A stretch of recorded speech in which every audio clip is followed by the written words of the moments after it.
Stand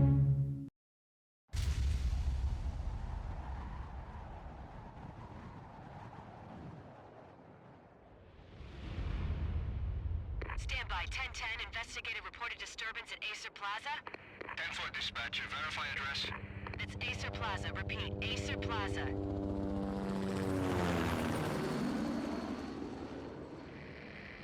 Shots fired on the rooftop. An assault in progress at Aesir Plaza. Repeat. An assault in progress.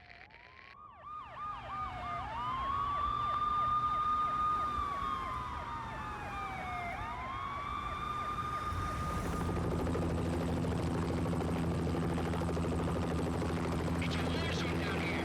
1085 dispatcher. Need additional units. Additional units now. Officer in danger. Officer in danger. 10-5. Please repeat. 10-5. All units, emergency. Officer in danger. Aesir Plaza. Repeat. Aesir Plaza. All units. They were all dead. The final gunshot was an exclamation mark to everything that had led to this point. I released my finger from the trigger, and then it was over. To make any kind of sense of it, I need to go back 3 years. Back to the night the pain started.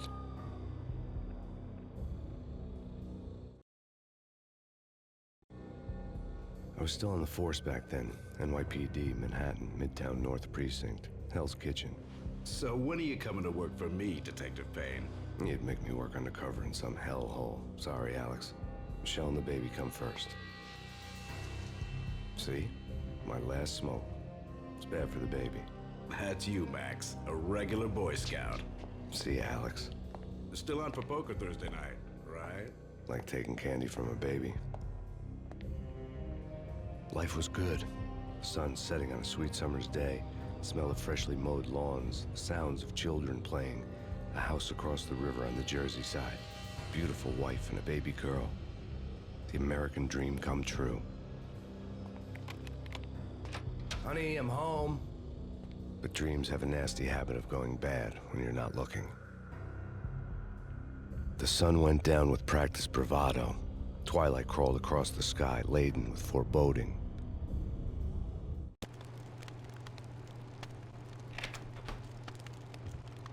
Michelle, honey, anybody home? I didn't like the way the show started. They'd give me the best seat in the house, front row center.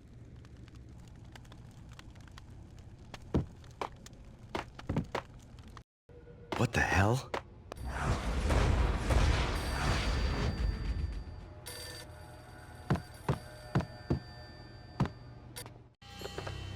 Listen, someone's broken into my house. Call 911. Is this the Payne residence? Yes, someone's broken into my house. They're still here. You have to... Good. I'm afraid I cannot help you. Who is this? Hello?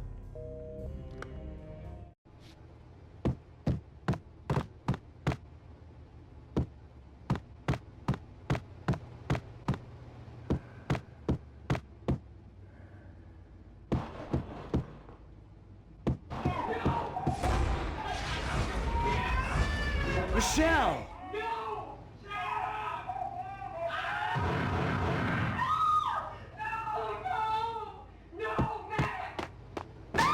Michelle! Please! It's coming. Freeze! NYPD, drop it! Coming!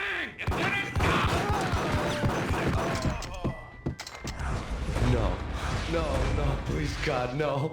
The flesh of fallen angels!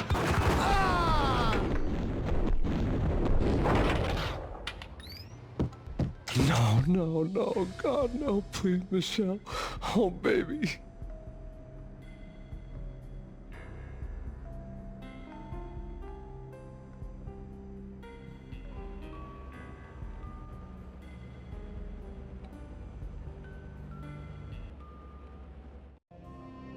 No!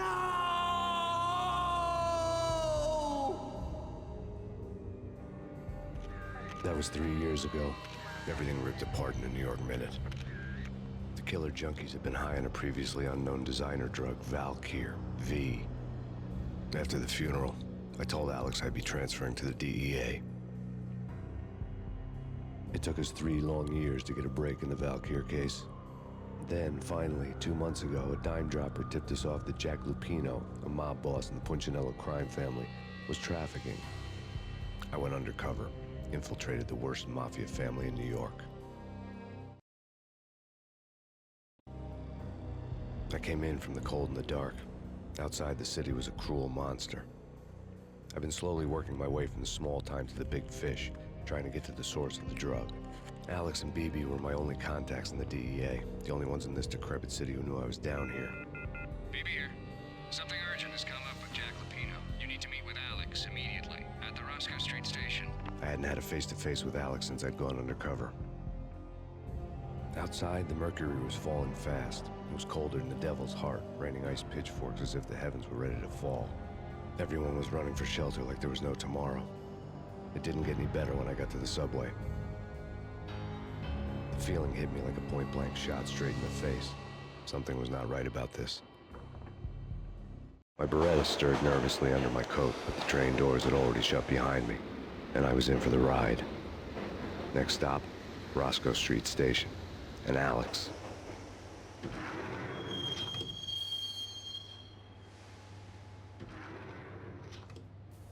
The station was drenched in gloom. Alex was a ghost, nowhere to be seen. I'd have to look for him.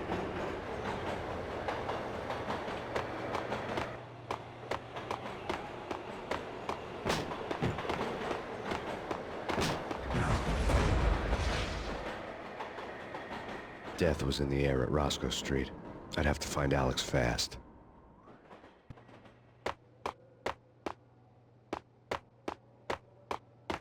Wasn't Jake supposed to take care of this? He and Mickey are having too much fun taking care of the cop up there. What's the plan? Simple. Gun down every mother-loving bastard that gets off the train. Sweet. Didn't the train go already? No idea. Let's just wait and see. What the?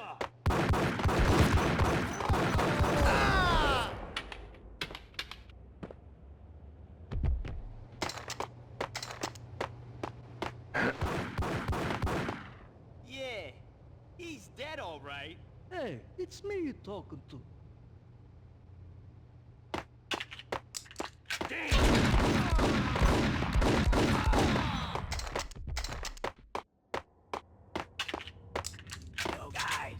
Yo guys, hey, we're getting around. You hear me? What is this, a joke? Hey, anybody? Answer me.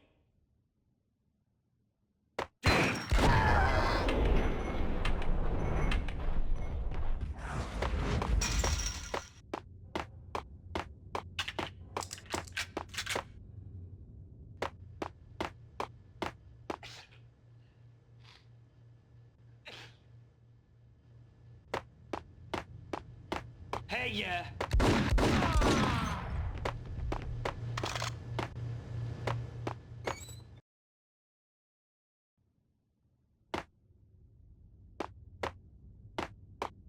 Did you hear something? Nah, take it easy. What the hell?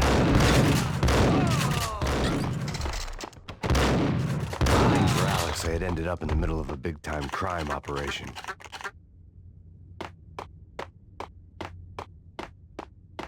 Kiss it good.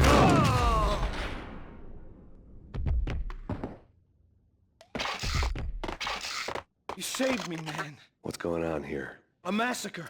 These armed thugs just appeared from nowhere. We need to get help. I can make the call from the control room 1 floor up. Can you take me there? Sure, sounds good. Follow me. We need to go and call help.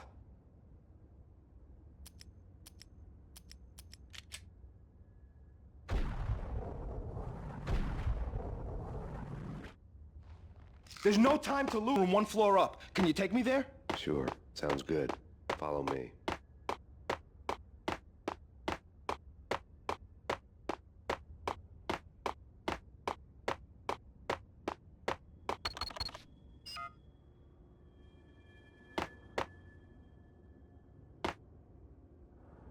Home free. This way. Yo, look out!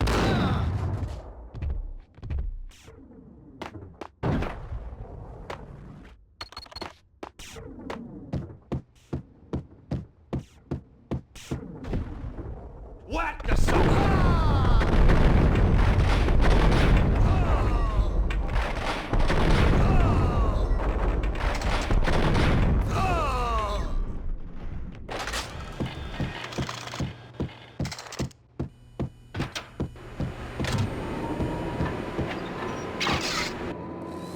The train lit up like a Christmas tree.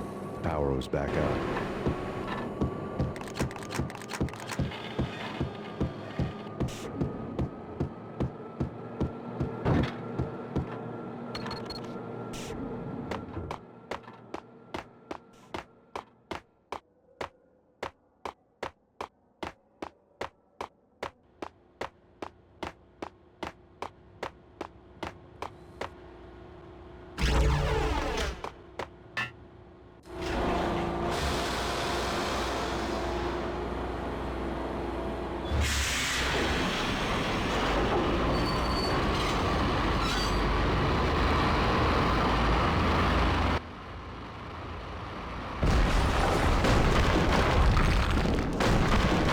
So much for being subtle.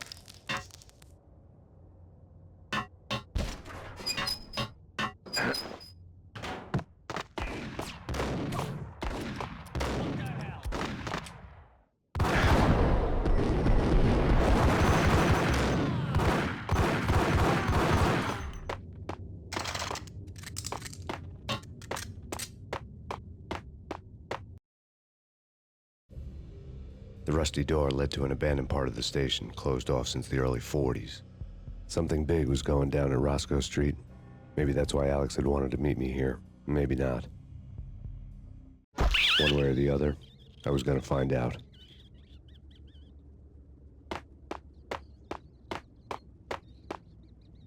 What was that? It's nothing, relax.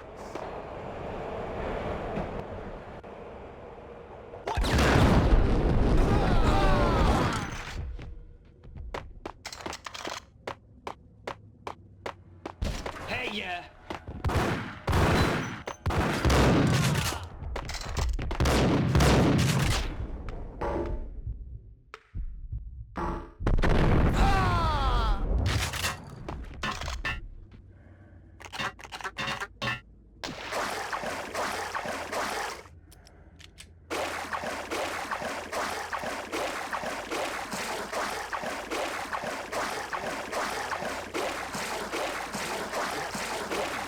But also, it's like the failure count is rising.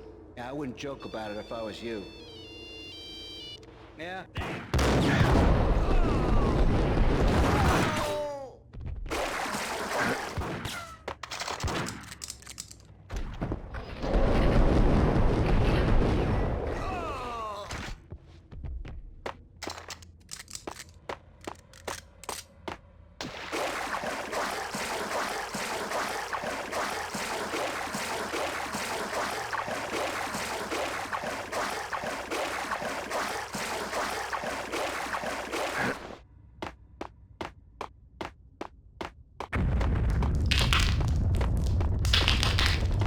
What the hell was that?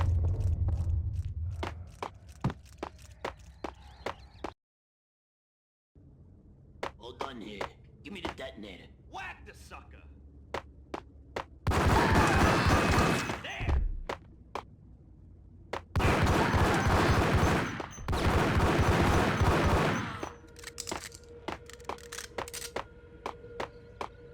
The door had been welded shut ages ago and the bomb was missing a detonator.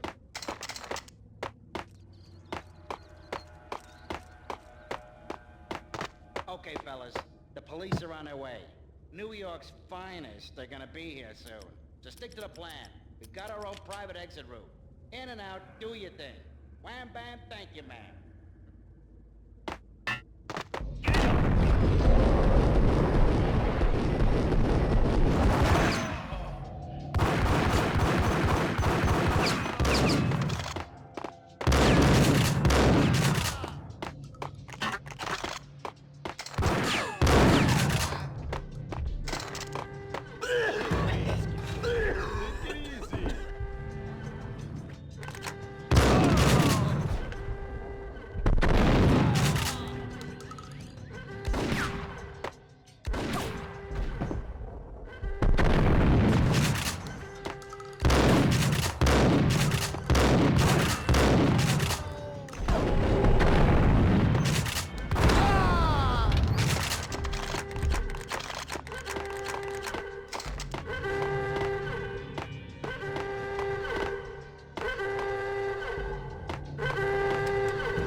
Now live from the crime scene.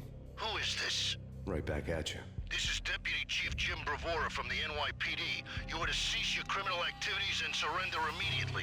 Sure thing, Jim. Me and the boys have been talking, and everyone's real sorry. They'll never do it again. Who the hell is this? Being placed at the scene of a bank robbery wouldn't have tipped the odds in my favor.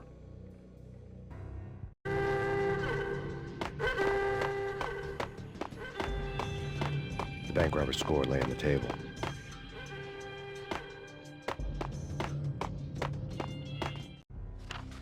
The bank robbers have been after Aesir Corporation bonds. The Aesir success story had recently been on every channel and on the cover of every magazine.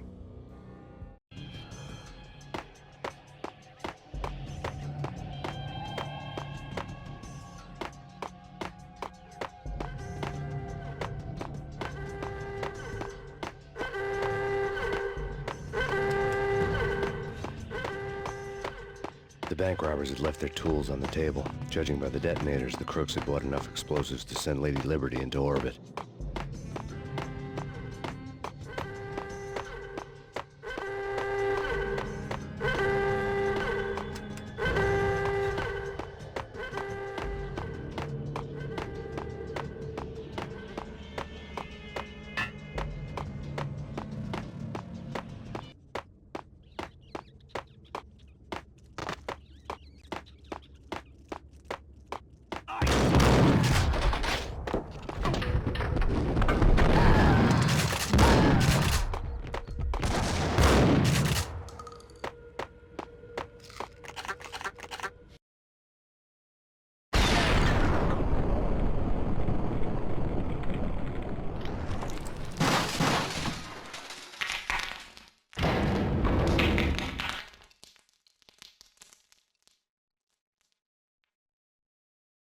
Hold it!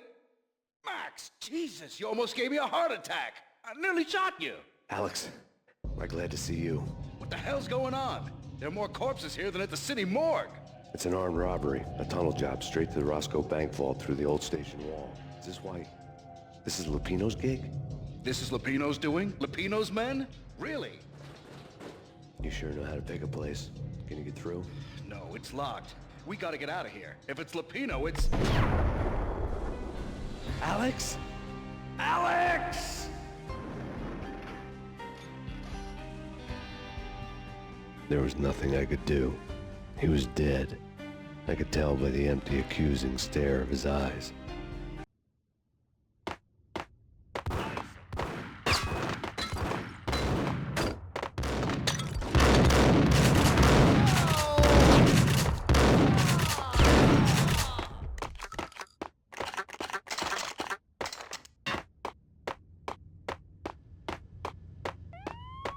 Let's get the hell out of here! We'll be fine.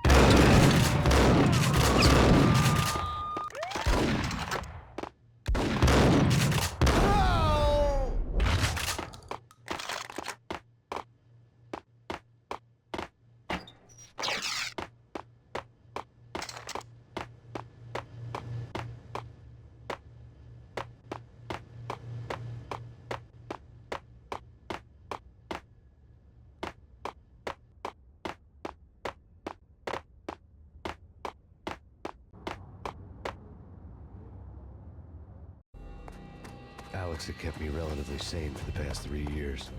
Now I didn't know how I felt. Somehow he had stumbled upon something big and ended up stepping on Jack Lupino's toes. Lupino ran his racket of sex, drugs, and contract killings from a sleazy hotel in a slum block of tenements. The NYPD was closing in. I could hear the sirens. Their wail was a crescendo. Lupino thought he could get us by taking Alex out and leaving me to take the fall for it. All he had gotten was my attention. I went for the hotel first. It was a sad old thing with flickering lamps and faded colors, cheap mobster punks and tired-eyed prostitutes. I walked straight in, playing at Bogart, like I'd done 100 times before.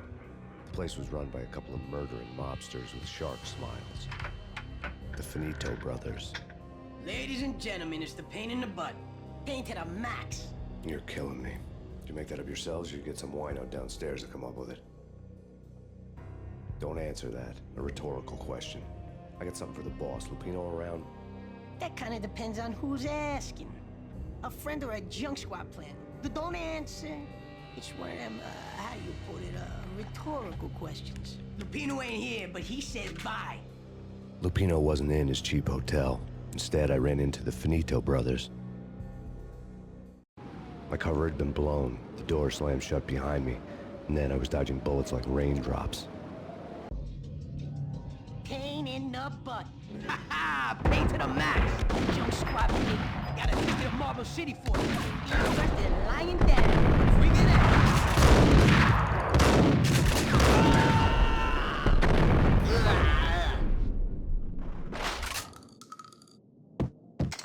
A letter on the desk caught my eye. Bosses! Everything all right? Bosses! Joey! I had met Lupino only once. The gangster ran all his rackets through his right-hand man, Vinny Gognitti. Gognitti was a high-strung whiner on the verge of breaking apart, like an overamped Energizer bunny.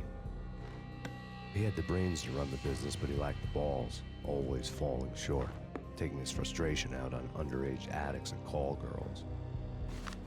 The V deal goes down at your hotel. Jack's exact words, quote, "Vinny, you're in charge of this one," unquote. Rico Muerte's coming to see it through. Anything goes wrong and everybody's gonna get dead. Goes double for you. Treat this guy real good. Anything he wants, you give him. Don't screw this up or you're finito, finitos. A V deal meant added security, locked doors, and lots of nervous thugs with itchy trigger fingers. I'd seen nothing coming in, but that didn't mean it hadn't been there. Rico Muerte was a regular Kaiser Soze, a spook story told to keep the apes in line. 313. The Finitos had scribbled Muerte's room number on the note's margin. Virgilio, you all right in there? They're not answering. Call the others. Tell them to come quick. Okay, but we can't wait for them. We gotta go in now. Bosses, we're coming in.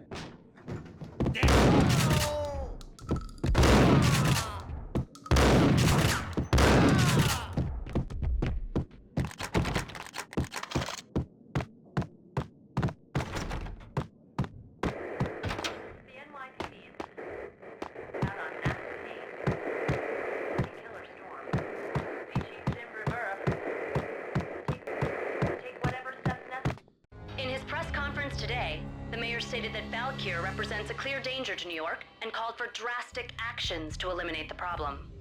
On today's top story, the Valkyr crisis worsens with the murder of DEA Special Agent Alex Balder. Special Agent Balder had been shot repeatedly from a point-blank range.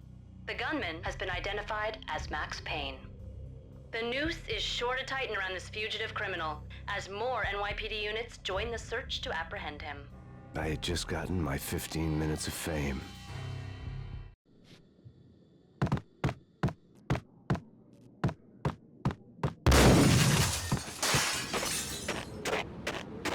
Yeah, something's wrong with the bosses. Payne's there and they're not answering.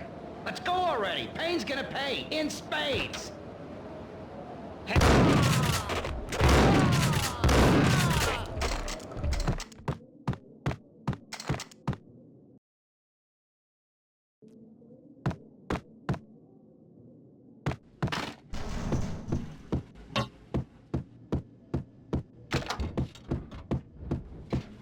What the hell?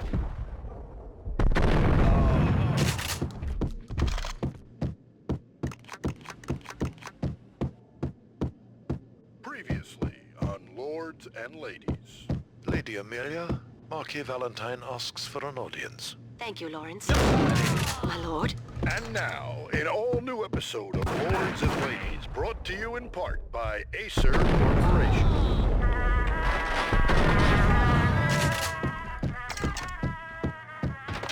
It's Payne! My lady. My lord. I must bring to your attention. Indeed, my lady. Upon that distant forest path, there has been sunlight in the autumn leaves blazing like the colors of... My lord, you should not speak so. But my lady, I must. My lord, no. I forbid you. This cannot be. This must not be. But why, my love, why? My lord, please, friend, do not force me to speak the words. My lady, I beg of you, I must know. I Piece would of rather crap! die than not- I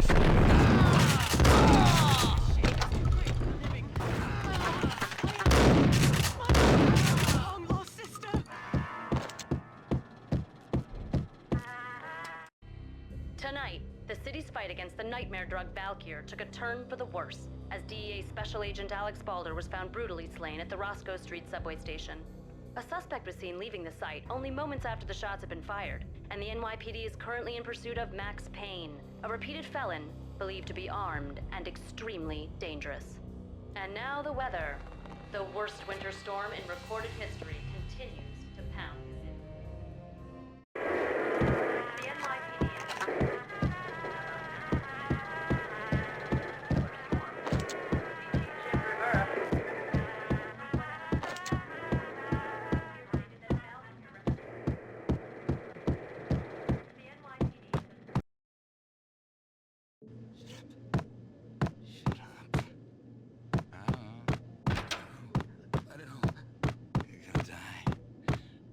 You're gonna die. The flesh. The flesh.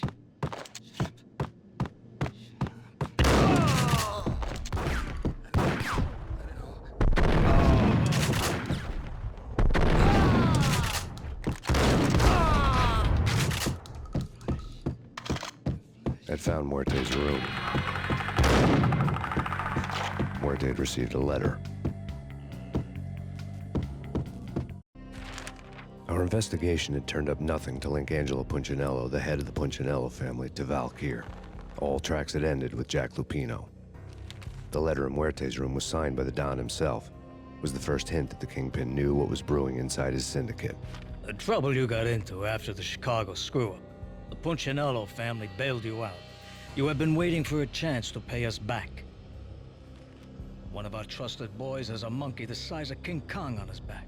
We need your special skills for backup on a major deal. Collecting evidence had gotten old a few hundred bullets back. I was already so far past the point of no return, I couldn't even remember what it looked like when I had passed it.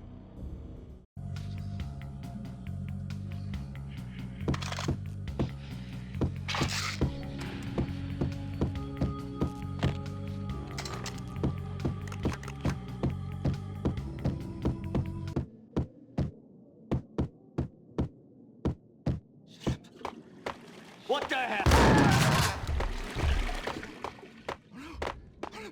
Oh no!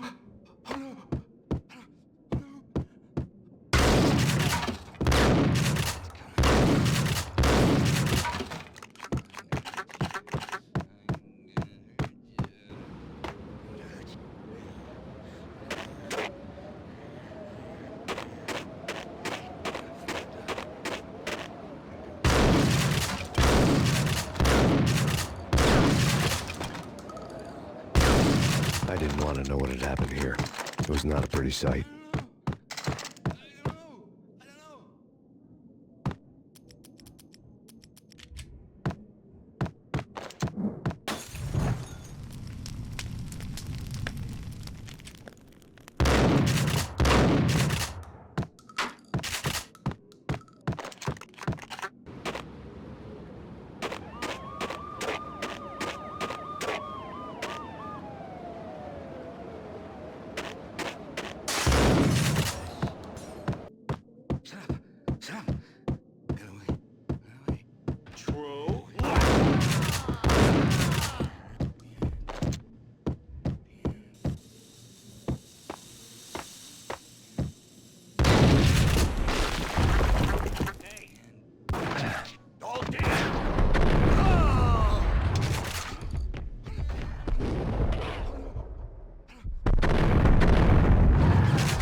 The hooker had left her diary on the table.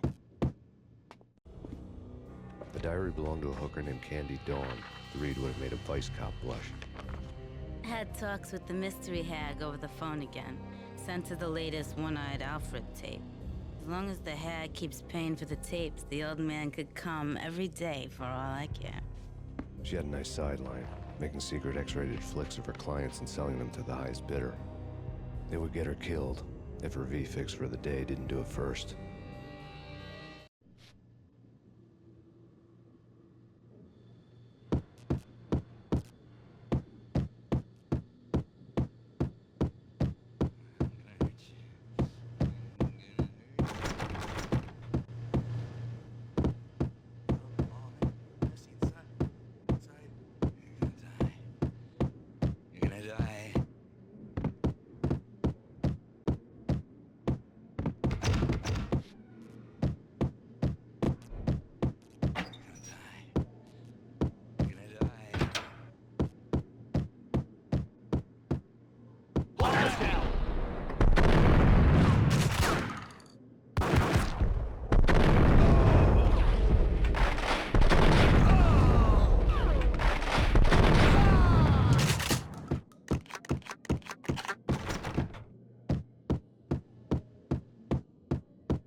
The old service elevator rumbled down to the bowels of Jack Lupino's hotel.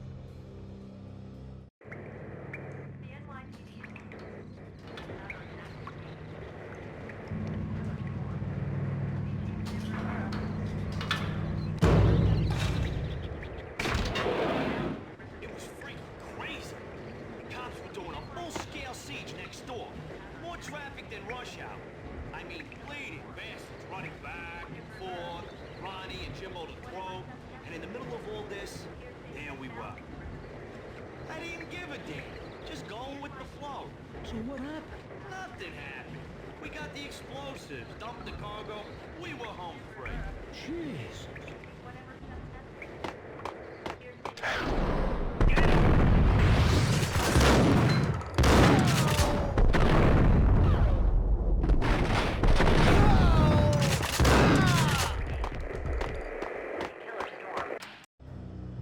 A winter storm warning is in effect in the whole tri-state area, as both freezing rain and heavy snowfall continue. Many roadways are already closed, and people are advised to stay indoors. The severe blizzard has ravaged New York for 3 days now, with no end in sight. We'd been snowed from the start in the Valkyr case. The forecast said there was plenty more where that had come from. But the snowbound city was on my side. Less chance of innocent bystanders getting caught in the crossfire.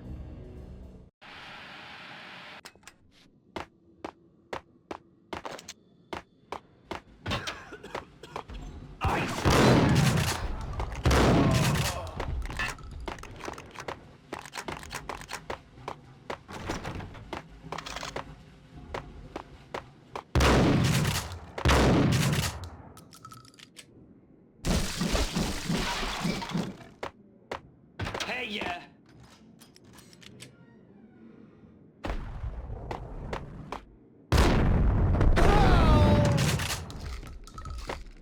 Exhibit number 1, a newspaper.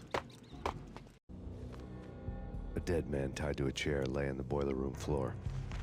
Captain Baseball Bat Boy has an unbeatable track record in superhero death matches. But a 6-pack of root beer gets me every time. The murder weapon was a baseball bat, now lying in a pool of drying blood next to a newspaper folded open on a Captain Baseball Bat Boy comic strip.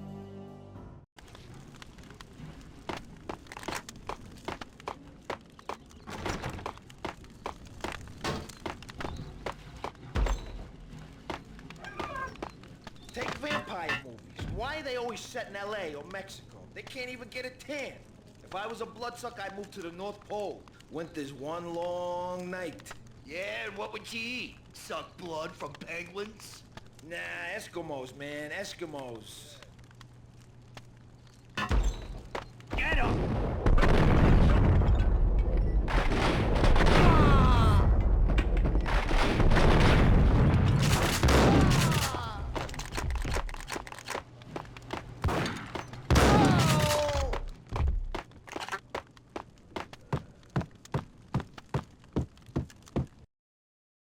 Chill with the guns. Trust me, you don't want to piss Muerte off. Gentlemen, let's do business. Green for green. Cheers at green-eyed angels. Amen.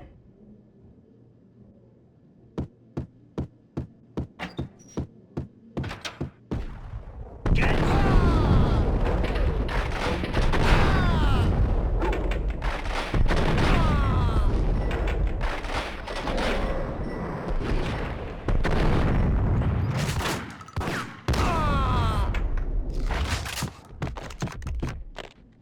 Transparent cylinders glowed green, full of Valkyr. It was dirty money.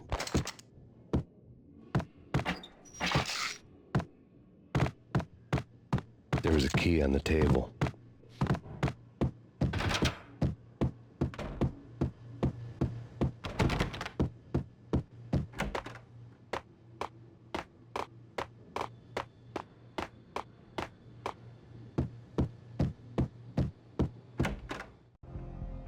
Two mad dog killers, ready to murder each other.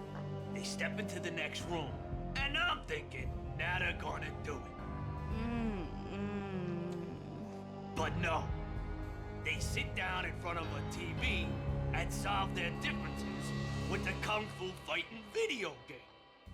I tell you, Candy, I was so depressed, I strangled them both with the video game cables.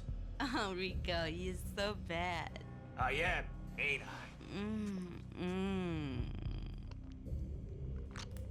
Rico Muerte, big-time hustler. Who the hell? It's that cop. Muerte went for his gun.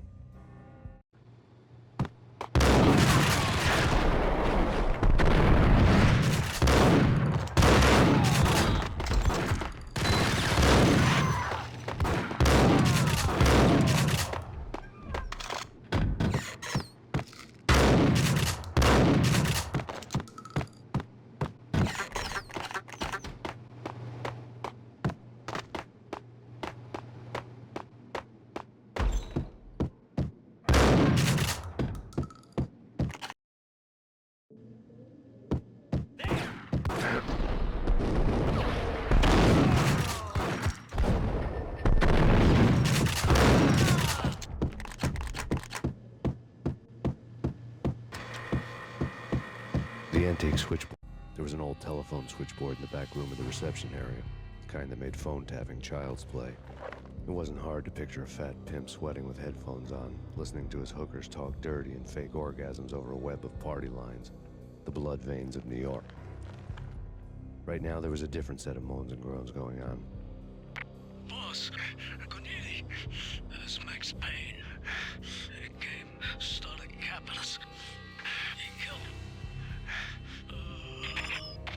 Are you freaking kidding me? He's just one lousy cop. You better be freaking kidding me. Whack him. What's the freaking problem? Hello? Answer me. Hello? The word was out. A deadly virus released into the city's corrupt circulatory system. Something wicked this way comes. Max Payne at large.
Turn around, walk away, blow town. That would have been the smart thing to do. Guess I wasn't that smart. Lupino's tenement buildings were a seedy hangout for all kinds of sleaze. A liquor store, a pawn shop, a laundromat full of mobster bookies and loan sharks. The list went on. The how and why of it was a mystery to me, but they knew I was a cop. They knew I was coming, and they were going to get real trigger happy about it. I got to see Lupino's hangout all lit up. A bomb went off, turning snow into liquid gold. A pillar of fire lifted the remains of a car straight up into the air.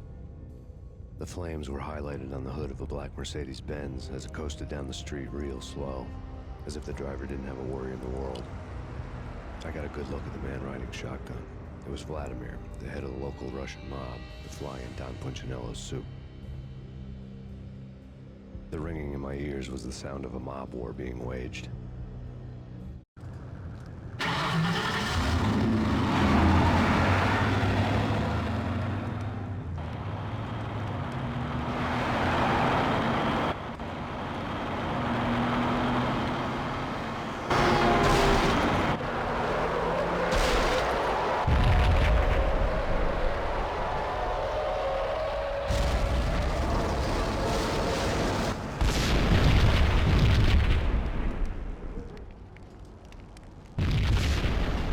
Exploded inside the closest slum building.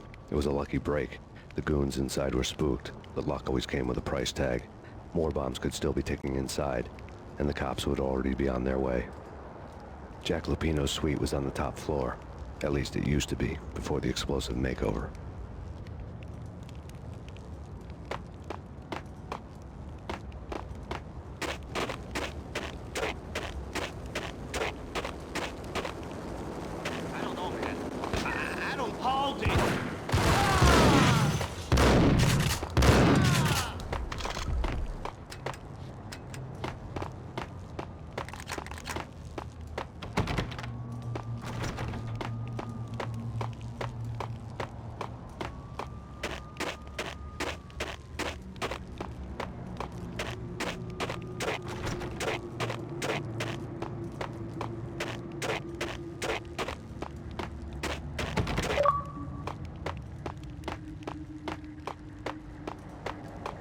The headlines were a depressing read. The headlines were screaming bloody murder. The storm was a screaming duet with the approaching prowl car sirens. It was all a scream when you were down for the count and wanted for murder.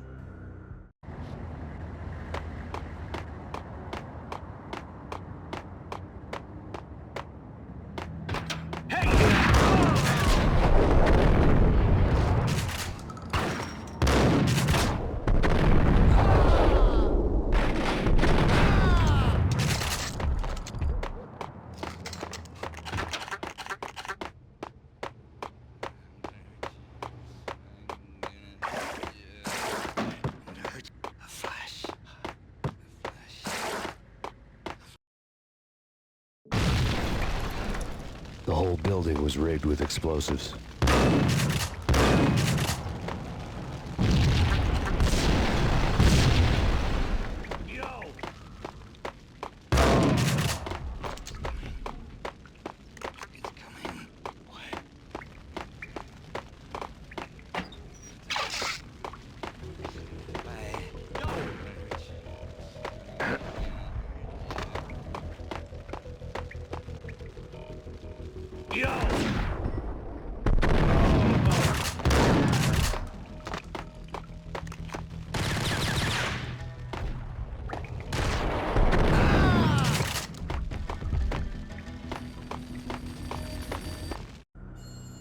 A beaten-up phone in the entrance hall was ringing.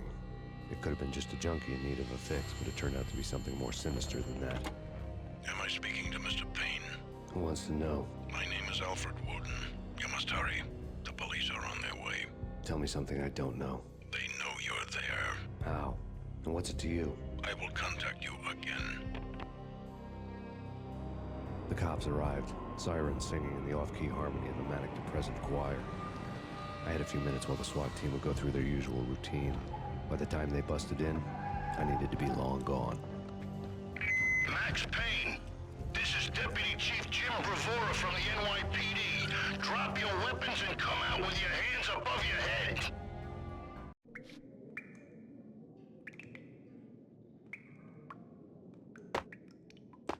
What was that? It's nothing. Relax.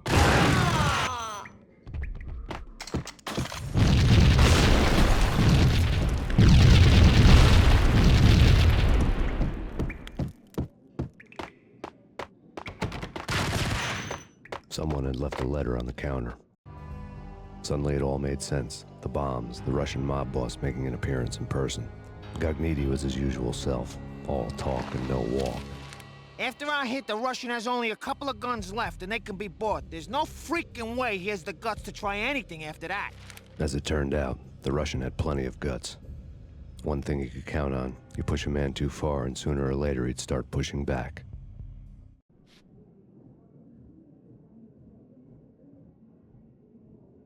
There was a key on the shelf.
The bombs had destroyed all the stairs up to Lupino's office.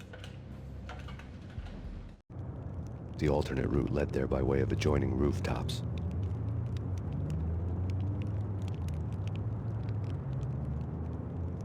It's never been this cold. Never ever. It's like the sky's falling. Yes, sir.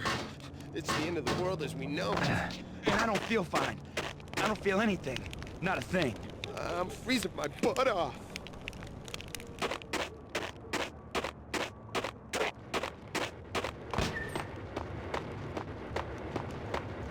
To get to the roof, I'd need to get to the elevator through the locked door up ahead. Pizza delivery. Never seen you before. Buzz off, Joker.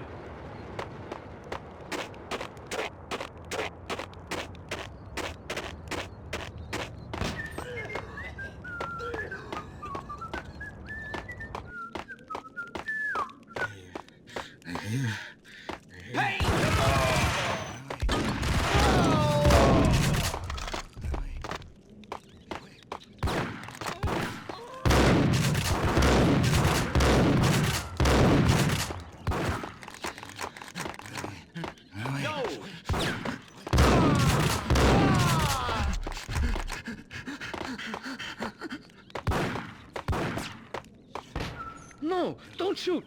You know the clowns at the laundry? Me?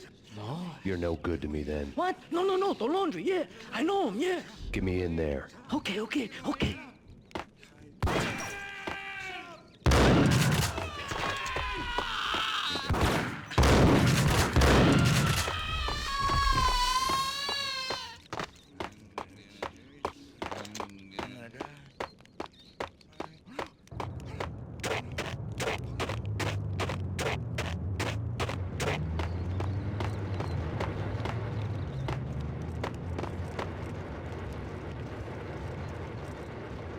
It's me. Open up. Let me in, quick. Not so fast. The password. John who? Come on. Oh, okay, John Woo. All right. Come right in. It's a trap! It's Payne!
crisis tonight, with reports of Valkyr-related gang war in the streets of the Bronx.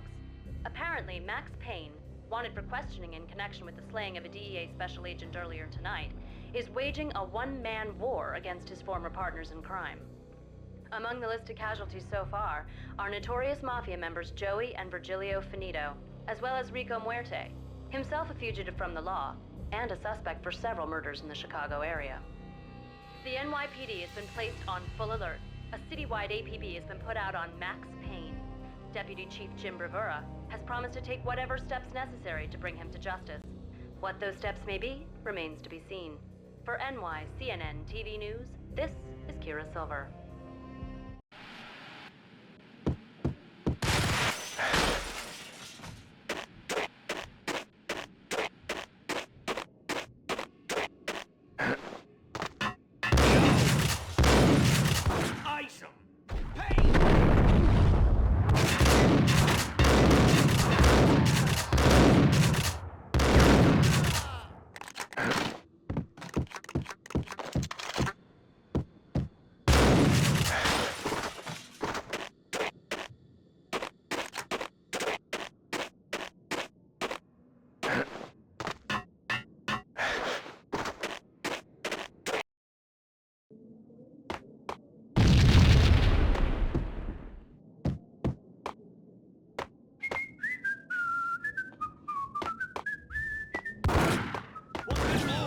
It's always red or blue in the movies. So, green? No, not the green. Oh!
What the hell are you standing around here for? They're bombing us. What are you doing? You're doing nothing. What are you doing? This is war. Freaking war.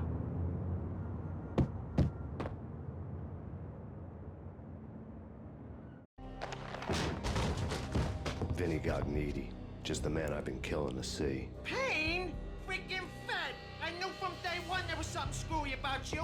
What do you think you're doing? You're a freaking cop. You ain't got squad on us. You can't just come in here waving your piece like it meant something. Yeah! Oh my God! Oh God, you shot me! Ah! You're dead, Payne! What the hell are you waiting for, you apes? Kill him! Kill him! With pleasure, boss. Gugneedy bailed. I made like Chow Yun Fat.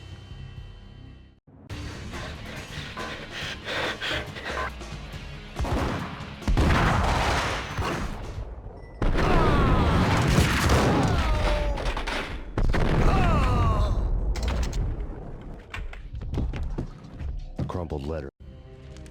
The letter was addressed to Don Punchinello, but Vinny had never had the nerve to finish it. Jack's gone voodoo.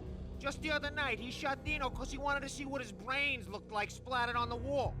He's a freaking mad dog. We're running out of men and business fast. Gugneedy had been living in mortal fear of his boss. Jack Lupino was a psycho. Lay on Gugneedy's desk.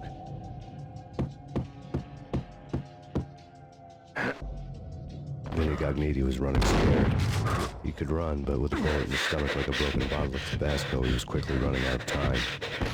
He knew where his boss was, and I wanted to square things up with Jack Lupino. Gugneedy would be moving fast. I don't know about angels, but it's fear that gives men wings.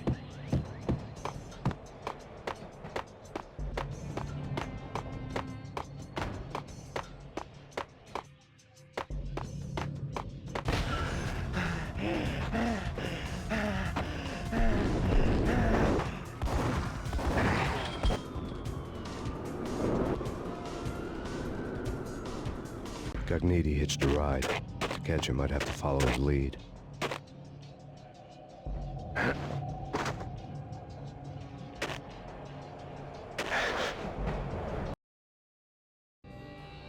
This was my second train ride of the night. The way it started didn't promise anything better than the last one. Freezing wind tearing at my face like sandpaper and razors. Ice hard and slick under my hands and feet. Somewhere in the background, the wail of sirens. The city howling after me. New York sped by and fast forward. Dark rooftop water towers and a dead forest of antennas and chimneys, all a blur. When the train he was riding slowed down, Gognitti made his move.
It's Payne! He's coming down the stairs! Shoot the bastard! Okay, boss, you got it. No problem. Hey!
richer than that, wise guy. Freaking rich.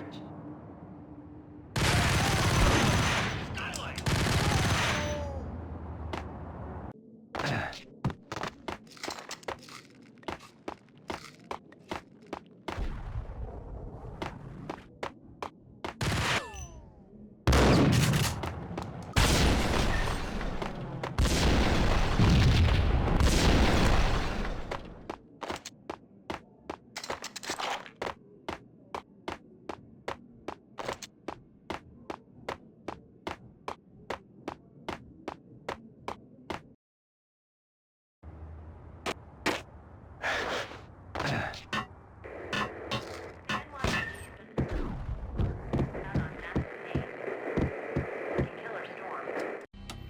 Max Payne has nowhere left to go. We are very close to capturing him. You'll get a full statement then.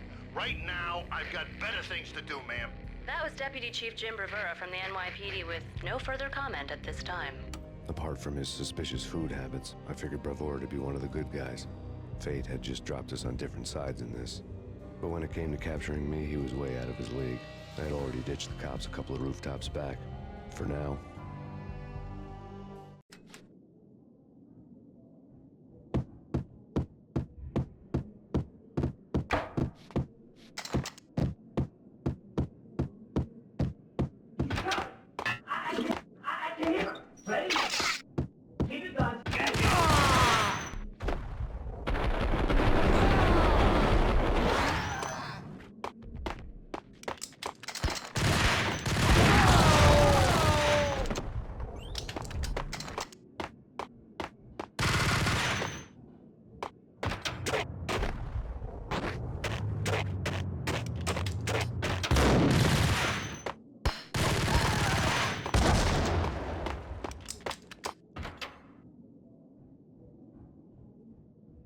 Open, goddammit! Payne! I'll kill you, you lousy freaking cop!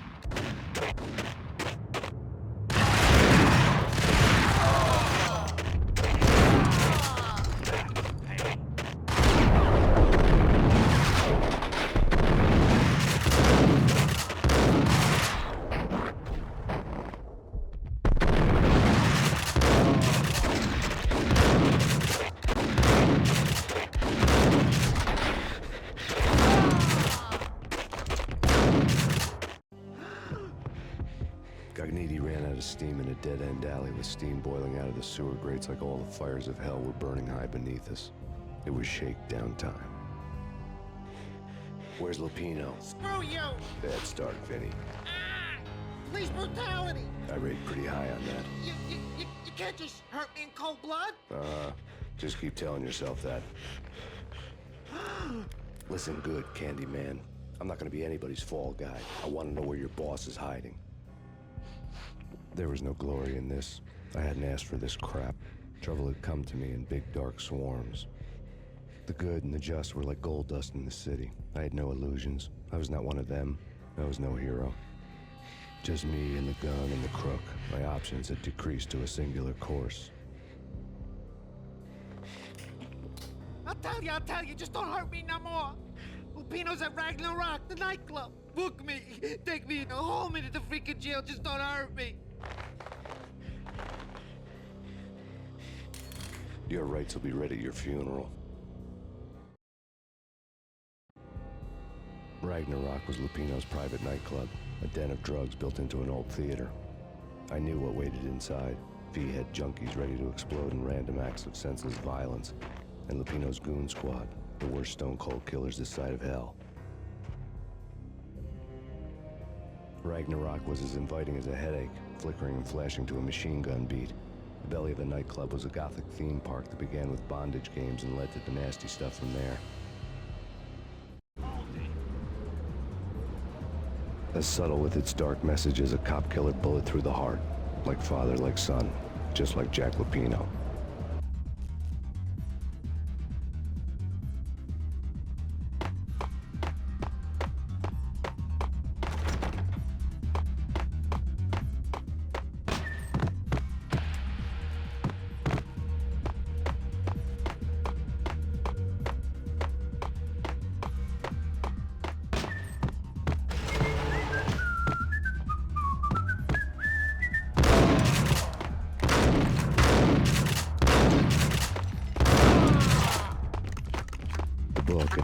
bestseller. Given the setting, I was surprised to find that somebody had been passing time reading. The paperback was entitled, The Age of Murder and Storm.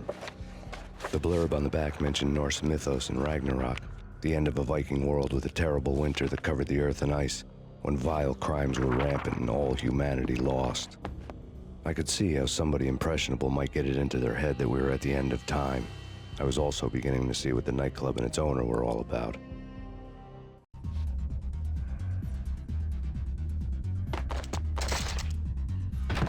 There he is!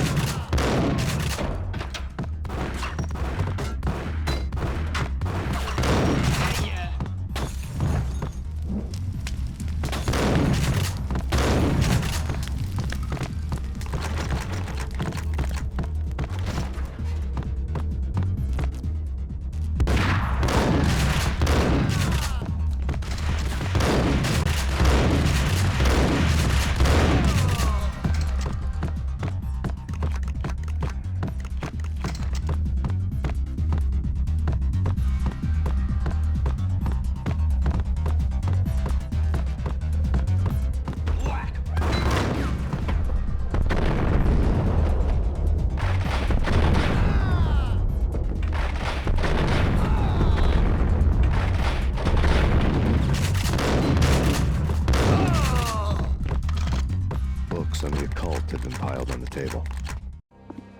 The room was stacked with light reading, such as Necronomicon, Witchcraft, and Paradise Lost. Old exotic titles like Malleus Maleficarum and De Umbrarum Reini Novum Portis. Books with pentagrams on their covers, all dealing with the occult and the infernal, lying between stacks of horror videos and a couple of Ouija boards. The only thing I could take seriously was the thought of Lupino taking it seriously. He had been spending a lot of time getting intimate with the guy downstairs.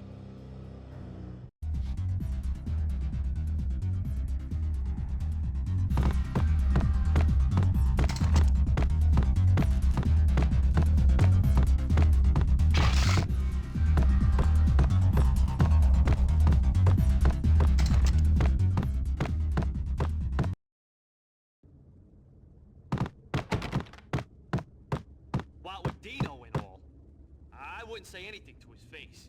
He might not... Who knows what he'd do? But somebody's gotta go in there.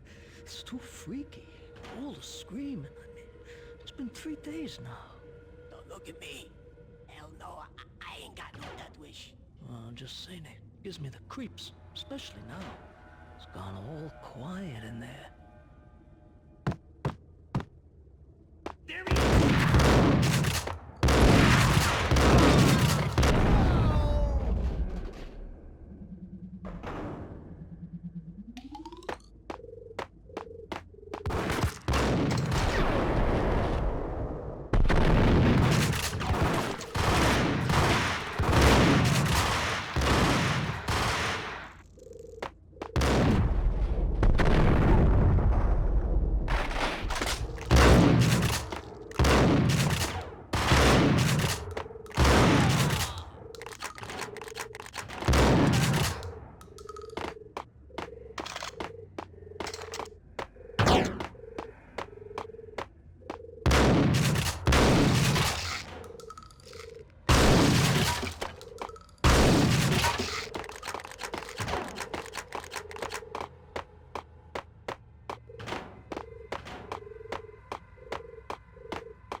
The backstage area led to Lupino's inner sanctum. The hot air inside was like an invisible wall, thick with incense and something else, a sickly sweet smell that made you gag. This was the rotten core of the Big Apple. Lupino lurked somewhere ahead, like a spider at the center of his web, waiting. The vapors in the air started to make my head swim. Torn pieces of a letter lay scattered on the sofa.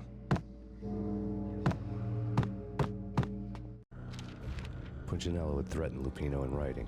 The note had been torn to pieces, bloody fingerprints all over them. Don't want you to think that one of my boys is not playing with a full deck. Shape up, Jack. We are running a business here. I'd hate to send the trio to strong-arm you. The trio were the Don's notorious henchmen. It was obvious that Lupino hadn't been intimidated by the threat. Lupino's notes covered the table.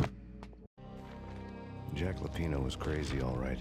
The table was scattered with notes of demented arcane nonsense written in rusty blood, a mishmash list of demons, devils, and dark gods evoked.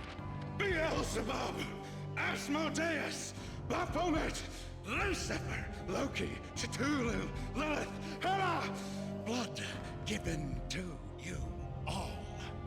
He was after that old Faustian deal, your soul for power and fortune. Just sign on the dotted line with your blood. Lupino's notebook lay. Jack Lupino was crazy, all right. Mythic wolves, let loose to devour the sun and the moon.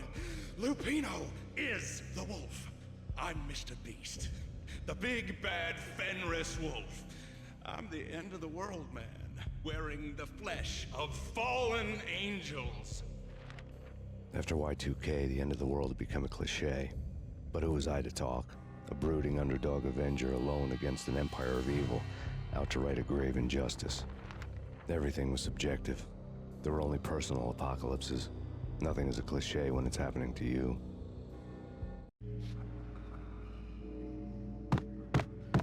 The flesh of fallen angels! Come to me all! Astaroth, Beelzebub, Asmodeus, Baphomet, Lucifer, Loki, Satan, Cthulhu, Lilith, Hela! Blood to you all! Secret, living under the skin of reality. I've seen it. The corruption of flesh. Oh! I'm the wolf, yeah! I am the wolf! It's close. It's coming. You have come. A witness to the end of time. It's now! I will rise to her side! I don't need the words! I'm beyond the words!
I had known there'd have to be a catch in it somewhere, and this one was the Empire State Building of catches. Lupino was pumped up and dying to go 15 rounds with a mutant alligator. And then he started this spooky monkey talk, straight from a bad dream. Mine.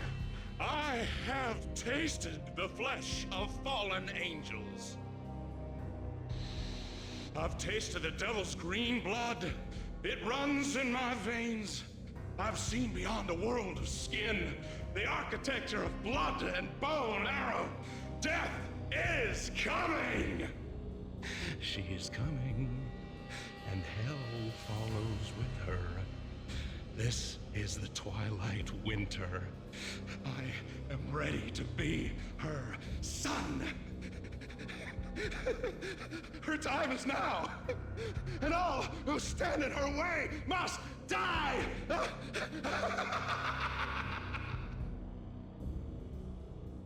Die! You'll die! You'll die! Now!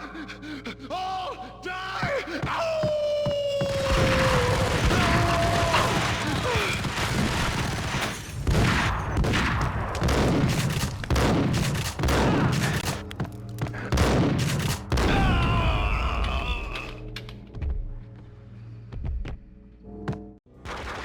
When Lupino finally went down, I wanted to make real sure he'd stay that way. V was a bad monster. Turned them into friggin' zombie demons from outer space. I think he's dead already. Huh? And that's when it happened. But dead or not, you've got the wrong guy. In stepped this knockout femme fatale holding a gun to my face. I returned the favor. Lisa Punchinello. Lisa Punchinello was the Don's wife. Mona Sachs. Lisa's evil twin. Your safety's off, evil twin. You might hurt someone with that gun of yours. Lisa's the damsel in distress. I'm the professional. I'd blow you away without batting an eye. Sure, and you can check out my credentials splattered all over this joint. Jack couldn't have framed you. Not the state he was in. We're after the same slime bag. Angelo Punchinello's the one who murdered your friend and framed you with it. You know this for a fact? I've got my sources. I don't have a clue these days. I just shoot them as they come. Who put a contract on the Archfiend? This one's mine. I hate the guts of that sadistic wife-beater. Why not pool our bullets for this one? I thought you'd never ask. My finger was starting to twitch. How do you like your whiskey? I'm easy, as long as you don't try to slip me a Mickey. You're a real angel, Max. It was good stuff. Tasted sweet as honey going down. Nothing personal. Can't risk you going berserk and getting Lisa killed.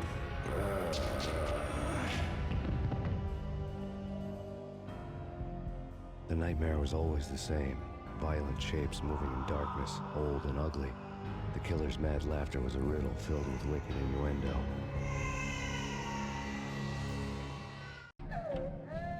Somewhere, the baby was crying.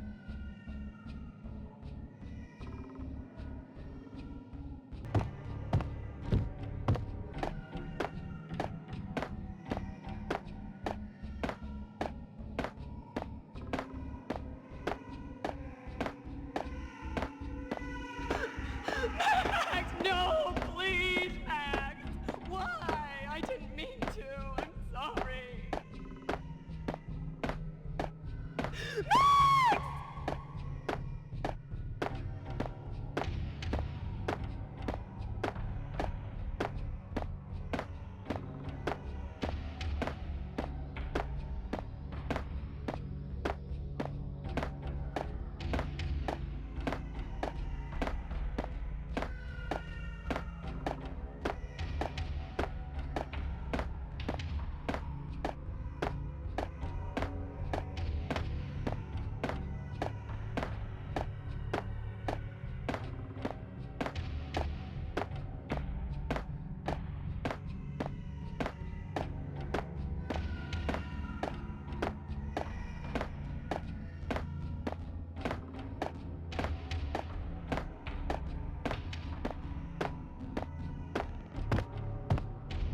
Should have known it when we found you snoring next to Lupino's corpse. A comedian, huh? The pictures were filled with good old times.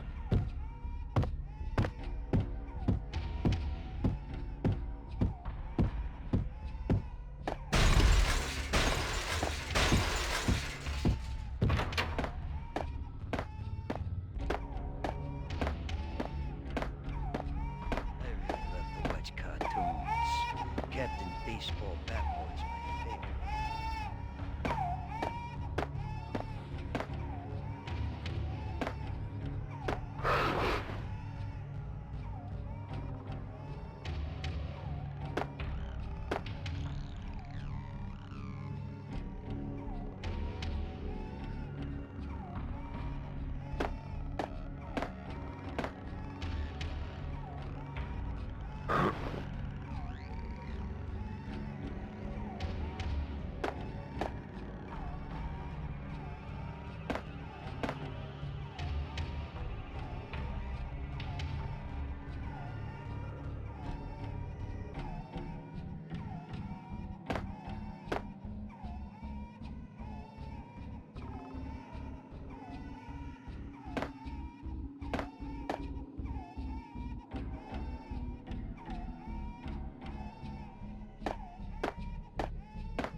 No, no, please, God, no.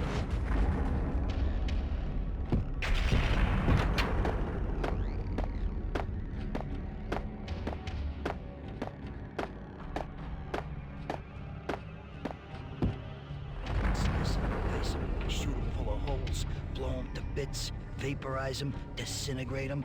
No matter what you do, they'll still be back good as new. Michelle's diary lay on the table. Max, no, please, Max. Why? I didn't mean to. I'm sorry.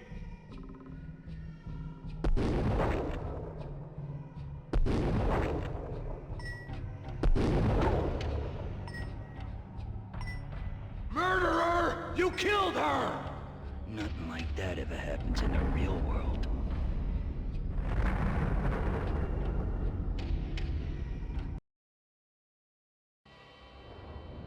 I woke up in a bad dream. My head felt 2 sizes too small for my brain. Max Payne. I envy your name. And the killer was smiling. Pleased to meet you. I'm Frankie the Bat Niagara. Niagara, as in you cry a lot? He had a baseball bat and I was tied to a chair. Pissing him off was the smart thing to do.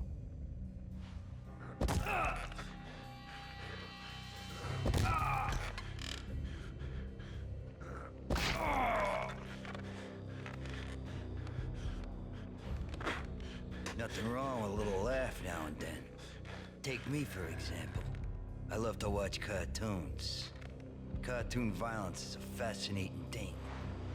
Let's take a break. I need to take a leak and maybe grab a cold one at the bar. Don't worry. I'll be back to finish this off. And then, it's checkout time. You play, you pay, you bastard. He swaggered out, and the door clanged shut behind him, locks clicking into place. Everyone makes mistakes. Mine hadn't been to crack jokes about the goon with the bat. He'd have cracked my skull regardless. It hadn't even been to trust a girl with a gun. I had blindly gone after the first bad guy on my hit list when I should have been aiming further up the ladder, at the head of the Punchinello family. I couldn't bring myself to be pissed at Mona. Guess I had a soft spot for a pretty face.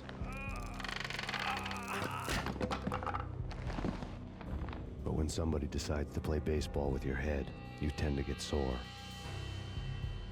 They had dragged me back to the basement of Lupino's hotel. I was beaten, bruised, and blue.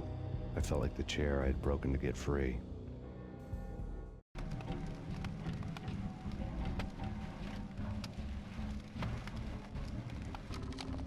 All I had was Niagara's bat, sticky with my own blood. All I had was Niagara's bat, sticky with my own blood. Without a gun, I'd be no match for Frankie's men. I'd have to play hide and seek with them. Frankie's tough. What the?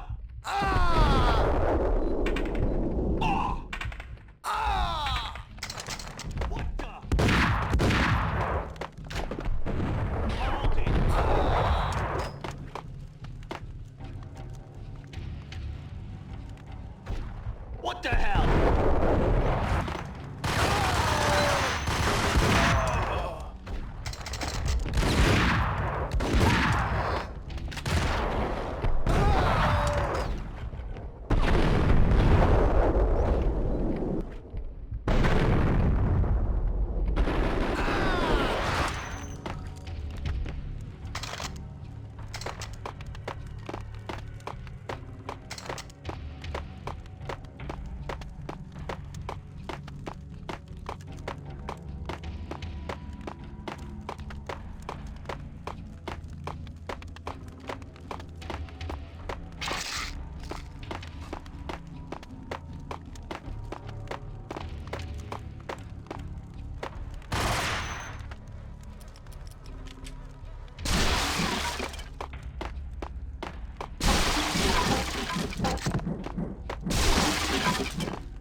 Another newspaper caption for a murder scene. Frankie had left his calling card, a Captain Baseball bat boy strip, next to a sewer passage filled with bodies. You'd better not mess with Captain Baseball Bat Boy. Even my archenemy, Bicycle Helmet Girl, swoons at the sight of me. Aha! There were enough corpses to put a mass murderer to shame.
Things were fast going from bad to worse.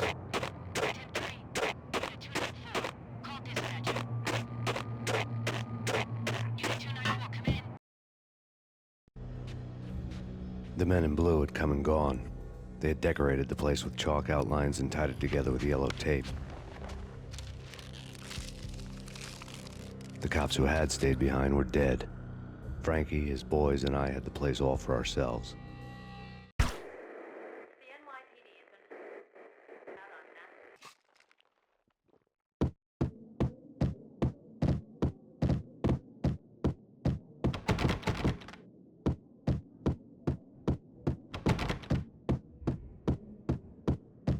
Just forget about it. Just forget about it. Hey, just forget about it. That crazy witch, you should have heard her. She was a real scream when the boys caught her trying to cap the Don. Oh, that's friggin' bad. To the trio? That's even worse than what Frankie's doing to that poor bastard downstairs. She's gonna take a long time to die. The mobster muscle on the phone was talking about Mona. Punchinello's trio were nothing but bad news. It's Payne!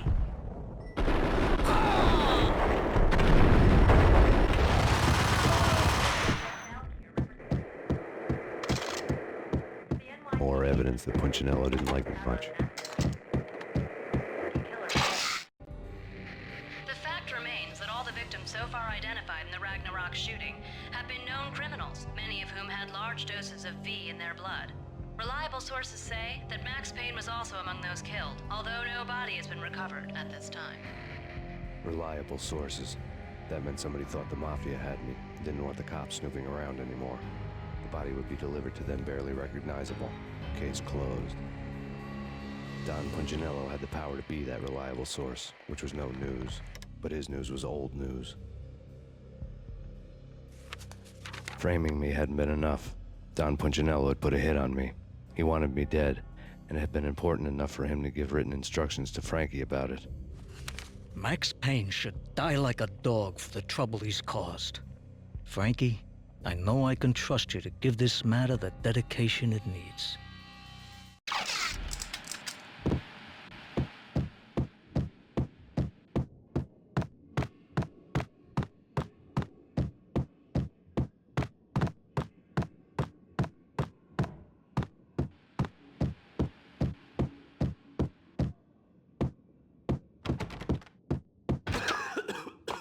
Hey,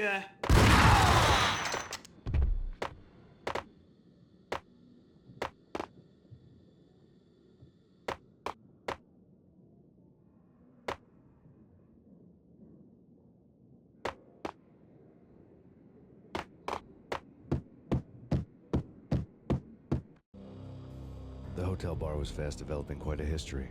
True to his words, Frankie was there, having a beer. Jesus Christ. How the hell did you get loose? Got bored waiting. Thought, what the hell, we could just as well finish this here. Fine by me. This works out just as well.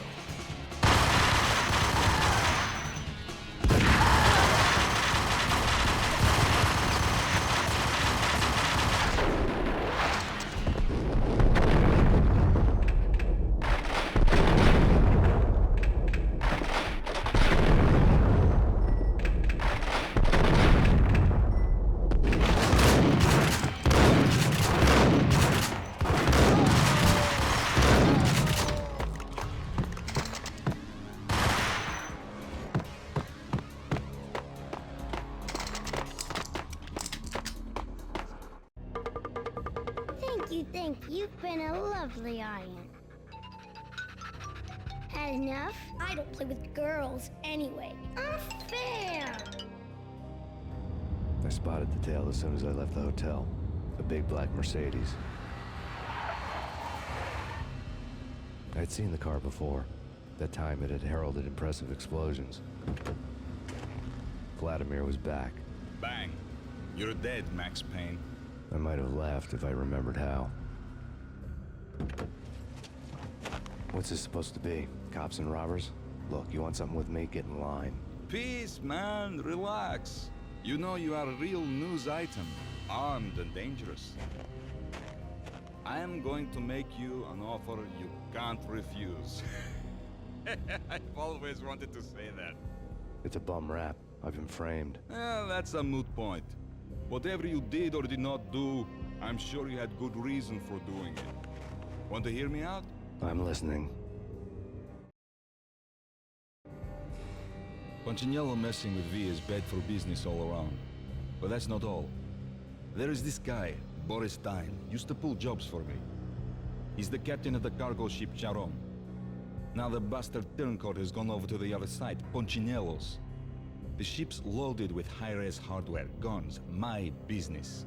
If Punchinello gets hold of that cargo, he's won and I have lost. And you'll have your work cut out for you. If you want to get to Punchinello, you'll need heavy-duty persuaders. I am just the man to get them for you. Change the ship back under my flag, maybe pop 2 in the Traitor Dime's head while you're at it. You'll get enough guns to start the apocalypse. You in or out? Let's get this show on the road. Vladimir was one of those old-time bad guys with honor and morals, which made him almost one of the good guys. None of us was a saint. The Brooklyn riverfront was a maze of rusty containers, sharp-boned cranes looming up from the snowstorm. On a night like this, you couldn't help but think of the dark army of dead men sleeping with the fishes, cement shoes in line. No Minotaur lurked in this labyrinth, but somewhere out there, on the clanking deck of his cargo freighter, the skipper of the Chiron was waiting, like the ferryman of the river Styx.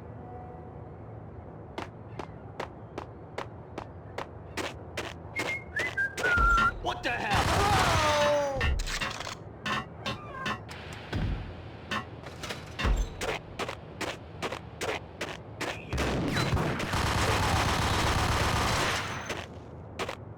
Both of them beaten to a pulp.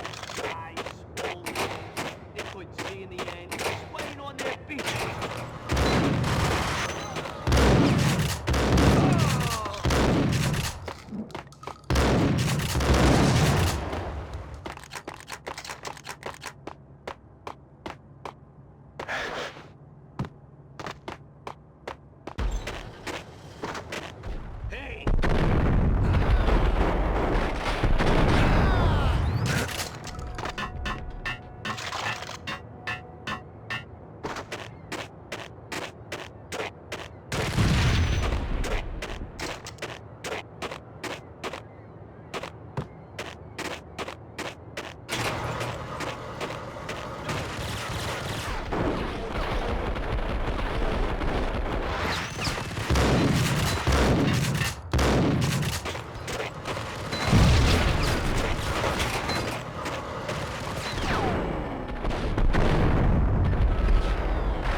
doubted the letter was a receipt.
Found Boris Dime's ship.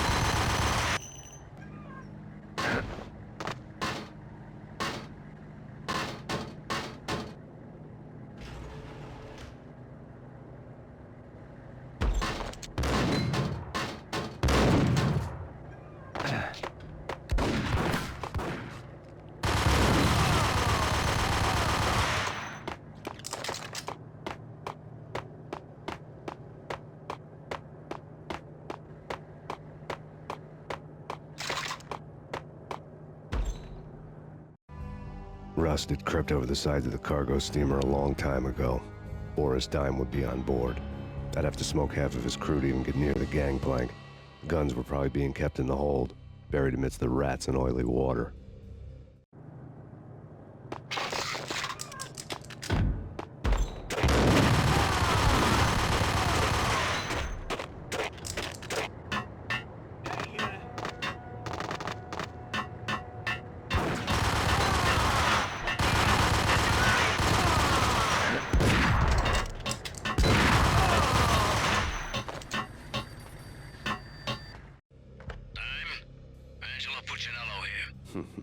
Angie, tell me, how much did Dime cost you?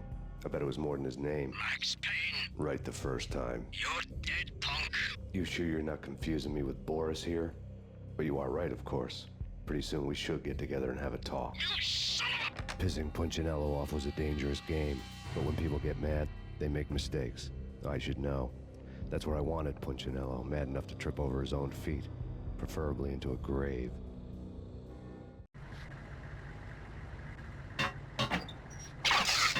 Dime! Dime!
Did you get everything you need? Check. I owe you. Anything you need. This is my solo. When I'm through, Punchinello won't be anybody's problem anymore. Clear as vodka. But anytime you get between a rock and a hard place, just whistle. This could be the beginning of a beautiful friendship. You really get a bang out of this big-time gangster act, don't you? Even with all this firepower, I figured I couldn't get to Punchinello at his manor. I could only hope that he wouldn't pass a chance to hear me beg, to see he's won. This is Max Payne. I want to cut a deal. Payne, you're a dead man. That's what everybody keeps telling me. I got your ship and her cargo. I want to meet. No pain, no gain. Capiche? You know my restaurant? Yeah, I know it. 1 hour. Punchinello's restaurant had seen better days. Snow was falling like ashes from post-apocalyptic skies, but that was outside. Things would soon get hot in the Don's restaurant. I knew it was a long shot, Angelo Punchinello actually showing up, but there was no crime in hoping.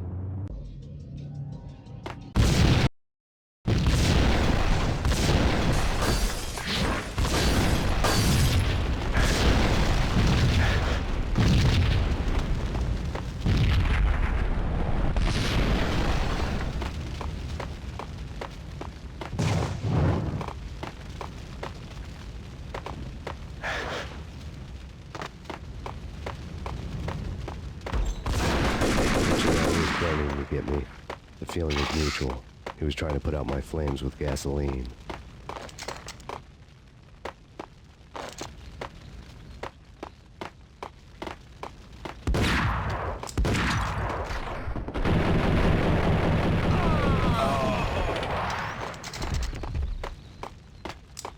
The mobsters have been guarding a real treasure. The way out of this disco inferno.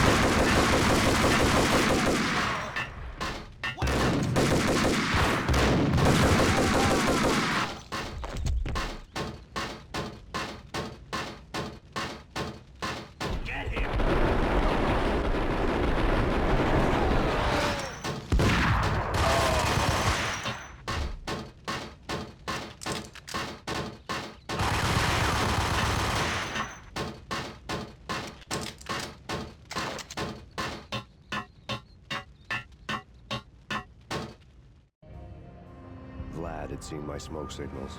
The Mercedes was revving to go, almost drowning out the Banshee wail of the sirens. You coming? We'll drop you off at the Punchinello Manor. Sounds good to me. When this is over, look me up. I could use a professional like you. I'll keep that in mind.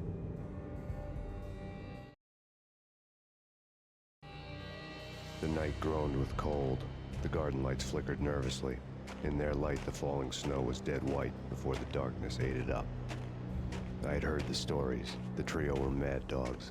They'd have hung the heads of their enemies over the manor gates if the capo had only let them. Punchinello wanted pain. He'd see the pain. The trick in my situation was that there was no trick, no matter what the movies tell you. No rules, no secret mantra, no roadmap. It wasn't about how smart or how good you were. It was chaos and luck. And anyone who thought different was a fool. All you could do was to hang on madly, as long and as hard as you could.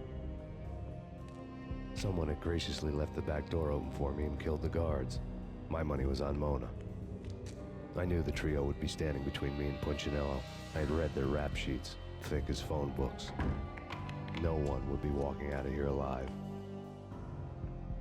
The numbing cold of the broken night had followed me in. Upstairs, the trio tangoed down the manor halls to the silent rhythm of their murderous hearts, the blood of their victims rust on their lips. Vince Mugnano, Pilot Providence, a.k.a. Big Brother, and Joe Deadpan Salem. The pistol was a frozen lump in my hand, piercing the skin, gnawing me to the bone.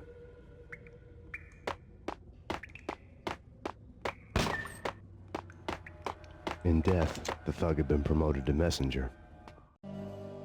Someone hadn't enjoyed the Don's hospitality. Someone with a flair for the dramatic. Someone who had let herself out of a locked cell and past a couple of armed guards. My thoughts were on Mona again. I could only hope she was a good enough gambler to walk away while she was still winning, before she'd run into the trio.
Didn't take.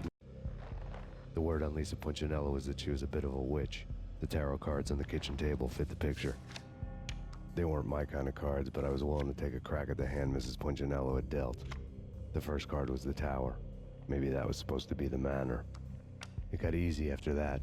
The devil was the master of the house, and death was me, coming for him. Long to run into the trio.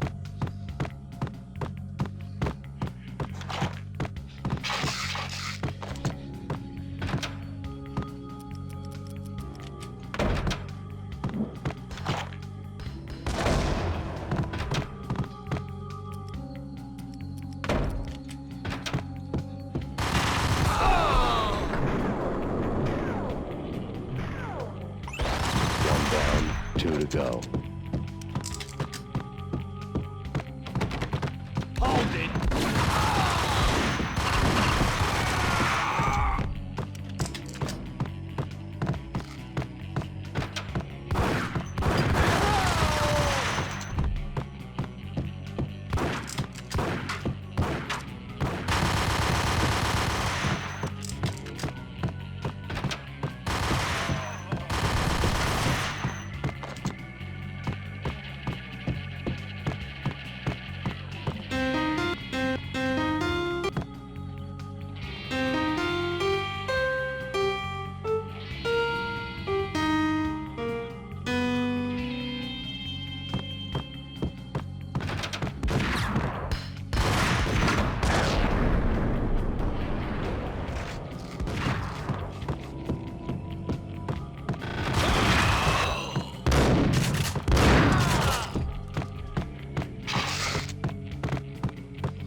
Two down, one to go.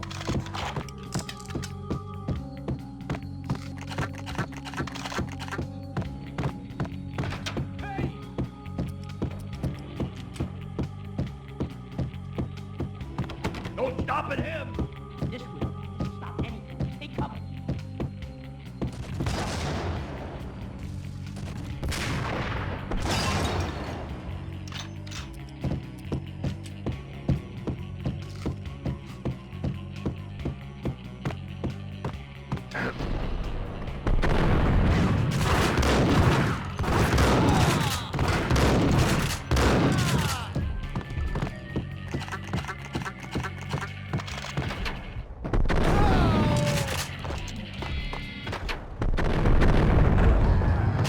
It was too late for her.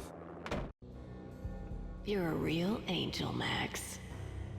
I couldn't tell whether it was Mona or her sister. The body was a mess. The sick bastard had really gotten a kick out of it. Seeing her lying there got me thinking about another woman's body on another bed. Got me thinking about a fallen cradle.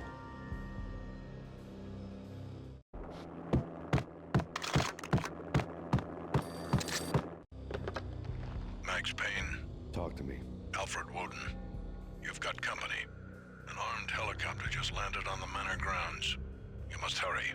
The more the merrier.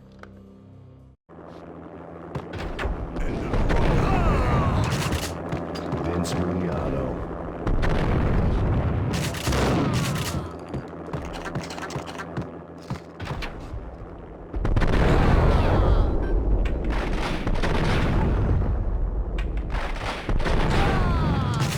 Punchinello's trio was done for.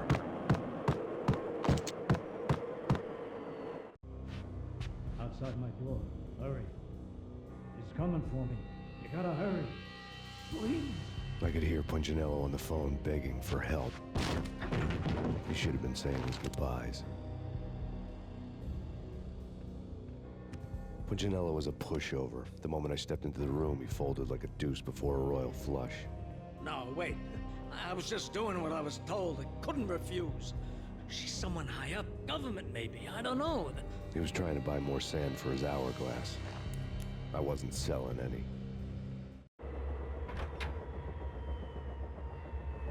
No, I told him nothing.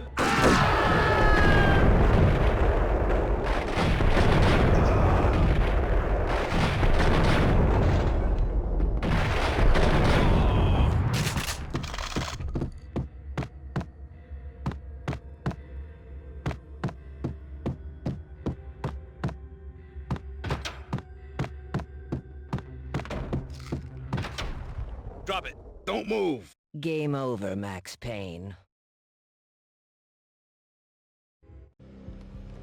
I could tell when I was outgunned. It was time to take another beating. The mystery witch was a real barracuda. Trouble on dagger heels, a smoking assault rifle in her hand, and an army of killer suits behind her. How sweet. I get to kill two birds with one stone. Sooner or later, it was gonna catch up with you. Mr. Payne, it's time to show you the benefits of my brew. Be a good boy now. You'd find that Lady Luck was really a hooker. You were fresh out of cash.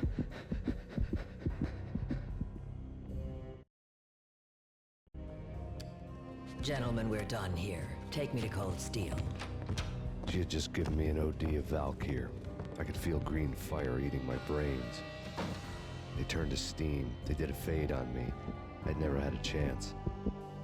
The witch had got me just as sure as if she put a gun to my head and pulled the trigger.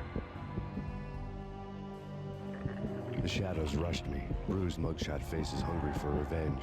They knew my weak spots and closed in for the kill. The floor turned into a vortex of green blood. I fell. The flesh of fallen angels.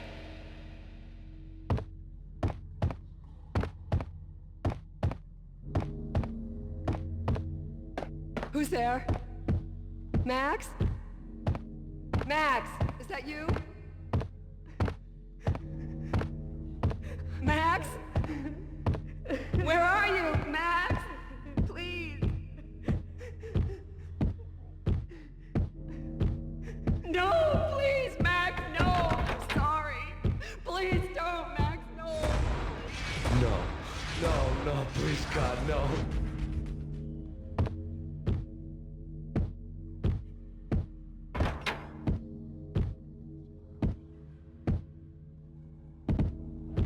Max?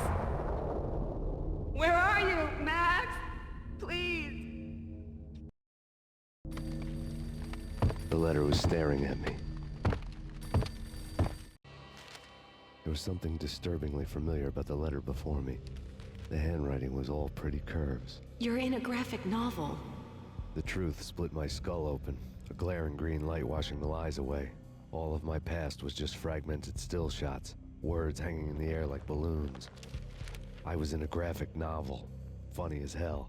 It was the most horrible thing I could think of.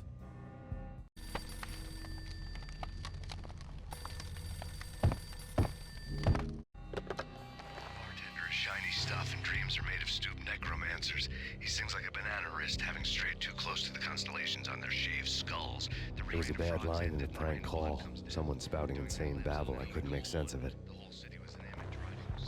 But I had an overwhelming sense of deja vu, and the caller's voice sounded oddly familiar.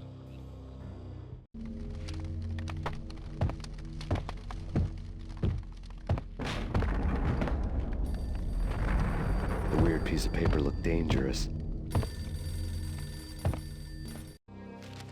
There was something disturbingly familiar about the letter before me. The handwriting was all pretty curves. You're in a graphic novel. The truth split my skull open, a glaring green light washing the lies away. All of my past was just fragmented still shots, words hanging in the air like balloons. I was in a graphic novel. Funny as hell. It was the most horrible thing I could think of. Bartender is shiny stuff and dreams are made of stooped necromancers. He sings like a banana wrist, having strayed too close to the constellations on their shaved skulls.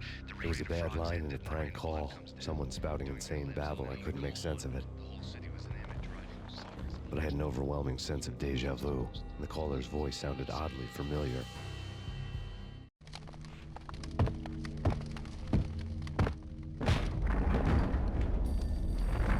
The weird piece of paper looked dangerous. There was something disturbingly familiar about the letter before me. The handwriting was all pretty curves. You're in a computer game, Max. The truth was a burning green crack through my brain, weapon statistics hanging in the air, glimpsed out of the corner of my eye, endless repetition of the act of shooting, time slowing down to show off my moves, the paranoid feel of someone controlling my every step. I was in a computer game. Funny as hell, it was the most horrible thing I could think of.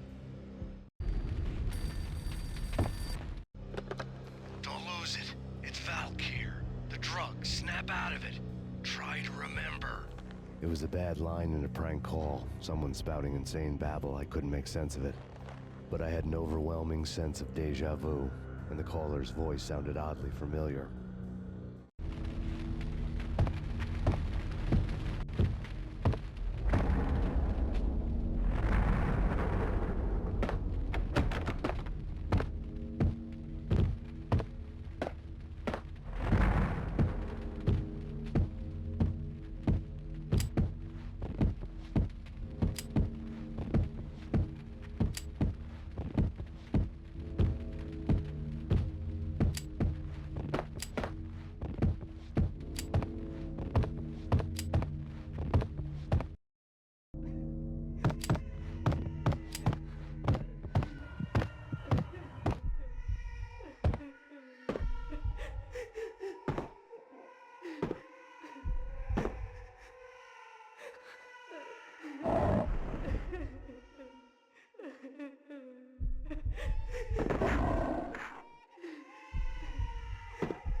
Max! No, Max! Murderer! You killed her!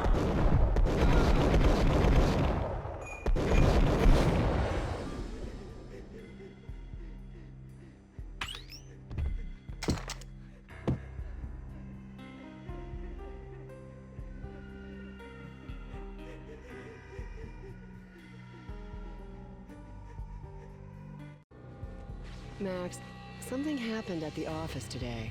A strange memo. Something about Vikings. Honey, I gotta run. You can tell me all about it this evening. Have a nice day, darling. The bullet holes were rubies on her chest, blood glowing on her ivory skin. She was so beautiful. The killer was smiling.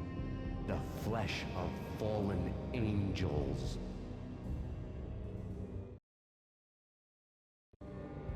Slowly, the green nightmare faded, leaving dark stains on my soul that would never come off. I felt like flatlining. I was all shook up. I woke up in a cold sweat, sick and tired to the bone, lying in a puddle of my own puke. The hag had said take me to Cold Steel before it had all gone crazy. It was a clue, the only one I had. It took me forever to crawl back to my feet and hit the road, but when I did, I drove straight to Cold Steel Foundry outside the city. There was a whole lot of action around the place for a freezing winter night. Trucks coming and going, men running. I had the drop on the mystery witch. She thought I was dead. I was on her blind side. I was going in. The bad trip had put me in a crazy mood, adrenaline pumping through my aching veins. Staggering on the mill roof in ice and snow and wild wind, I was a ninja. My kung fu was strong. I wasn't kidding anybody. At best, I was Superman on kryptonite about to fall through a skylight, down to where it was all going down. A half-abandoned industrial area in the middle of nowhere. The factory was a perfect front for any number of illegal activities.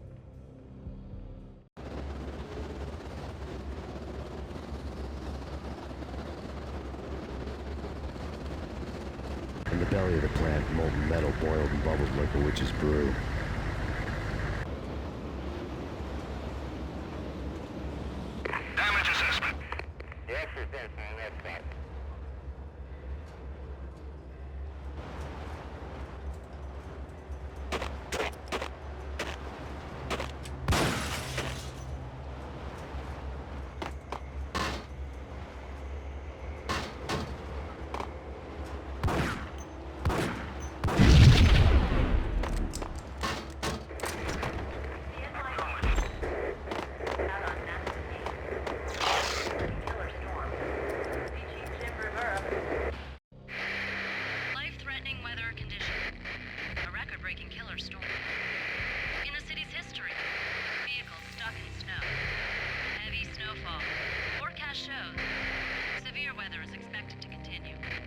the night, snow fell like confetti over the Devil's Parade.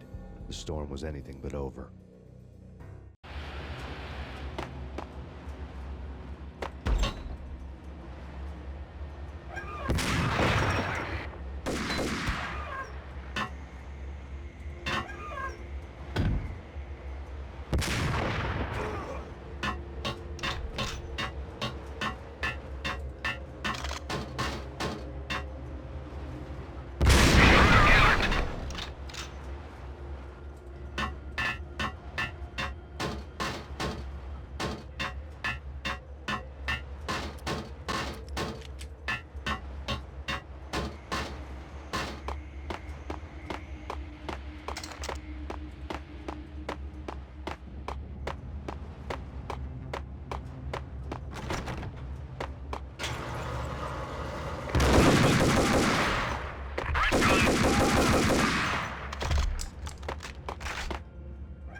Can you believe it? Alert!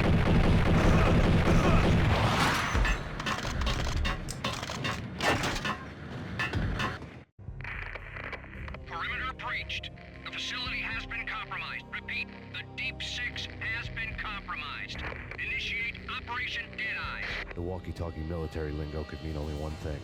They were getting ready to destroy the evidence and vanish into the night. I was so close. The hidden truths were just around the corner.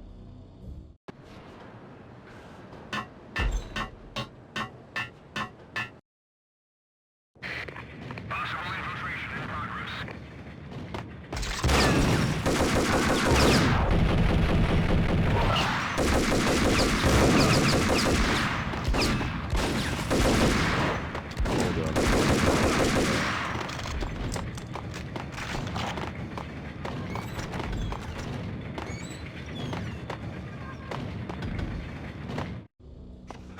The mercenaries were running a tight operation, paperwork and all. Merchandise missing again. A chemist had tried to smuggle it out for his own private party. Locked him up in cell B7 in D6's old test facility to wait for proper processing. I was close enough to hear the secrets, just beyond the next doorway.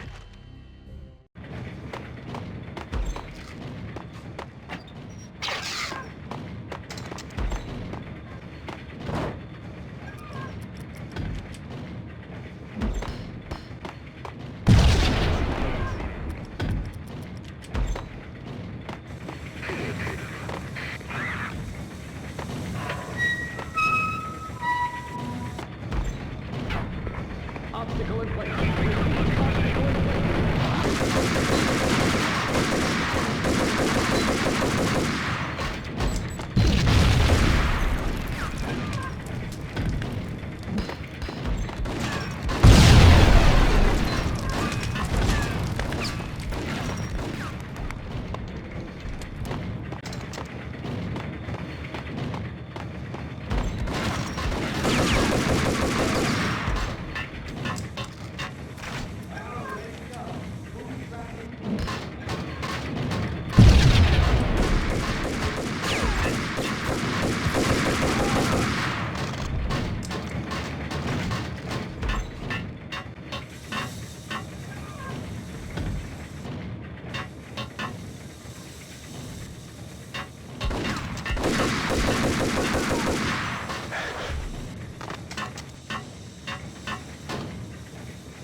Processing diagrams fill the control room screens, all but one.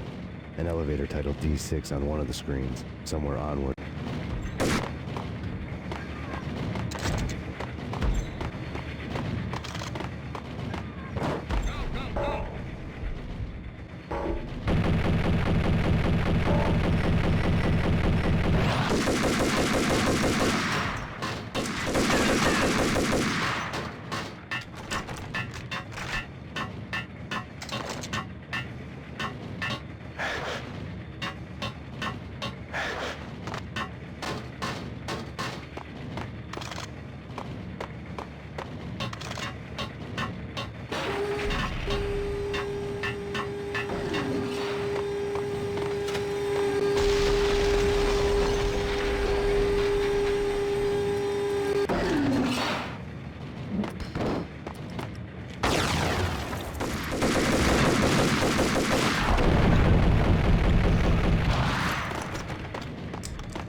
I had taken on the role of the mythic detective, Bogart as Marlowe or as Sam Spade going after the Maltese Falcon to unravel all the mysteries. Following a path of clues to that final revelation, even if it would take me down to the cold, cavernous depths of a grave. You can't do this! My men are still inside! Do you have any idea why this is called Operation Deadeyes?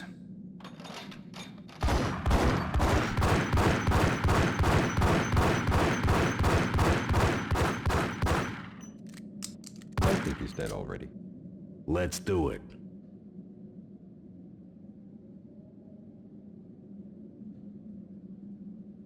Attention all personnel. The self-destruction sequence has been initiated. Evacuate the complex We've got immediately. company. The self-destruction sequence has been initiated. Immediately. I had seen the logo on the floor before.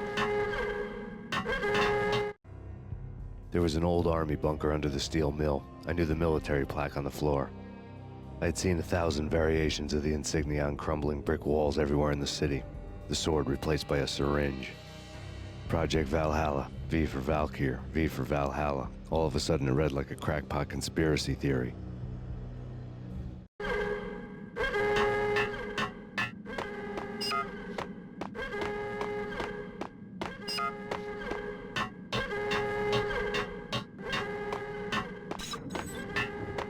Abort! Abort! The self-destruction... Go!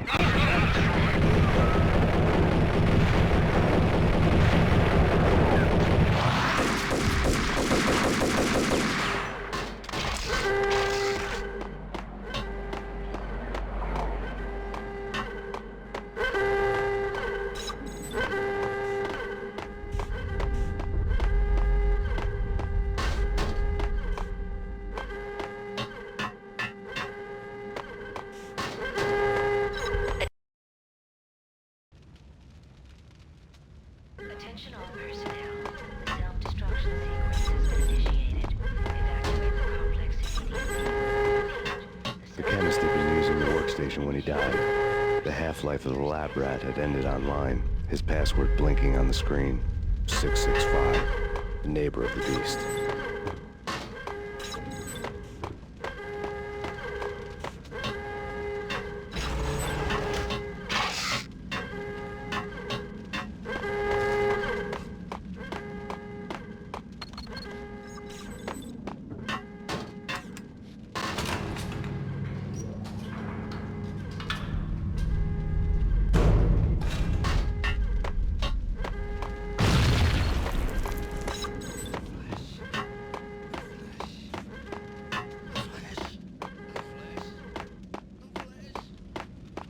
In here! Hey! Get me out of here! I'm innocent! There! Let me out! Attention all personnel. The self-destruction sequence has been initiated. Thanks. Proceed to the nearest exit immediately. I need you to get me through the decontamination chamber airlock. You're crazy! No way! The place is blowing up, for Christ's sake! Either that or back to the cell. Your choice. Okay, okay, I'll do it. I'll do it.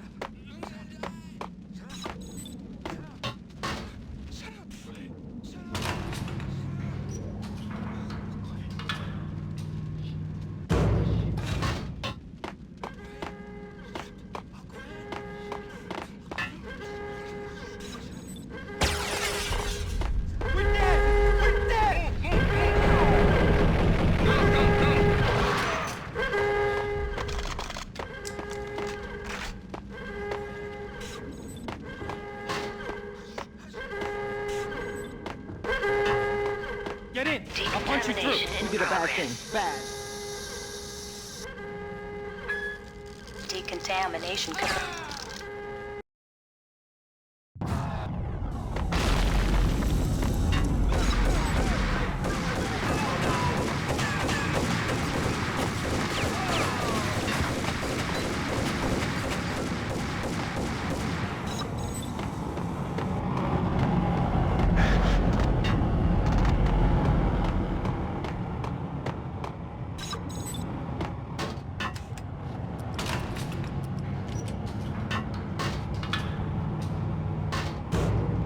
I was caught in the middle of the deadly web that was the Valkyr case.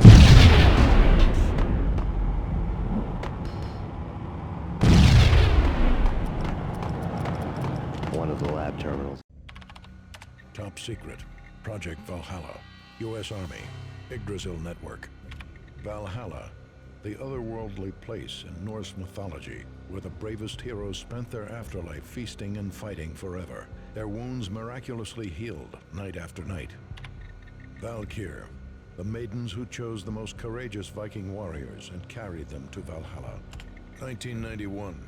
The research objective is to create a chemical substance to enhance the stamina and morale of infantry troops. 1995. Results unsatisfactory. Project canceled. Someone had decided to continue the sick experiment unauthorized. Project compromised. Data leak. Fix the damage by any means necessary. Security clearance red. Authorized by the project lead. Field test. Double the dosage for all the remaining test subjects. Observe and record the subject's behavior in an urban setting. The drop-off point was my old address in New Jersey. The file dated 3 years ago. Just when you thought you had reached the deepest depths of horror, it suddenly got worse. How to turn off that small voice inside your head that started to whisper that you should be glad that now, if not before, your revenge was justifiable on any conceivable moral scale. That small voice proved, beyond any doubt, that I was damned. The dagger-heeled woman had come and gone a long time ago. There was nothing more for me here. The bunker's name was acting as a self-fulfilling prophecy.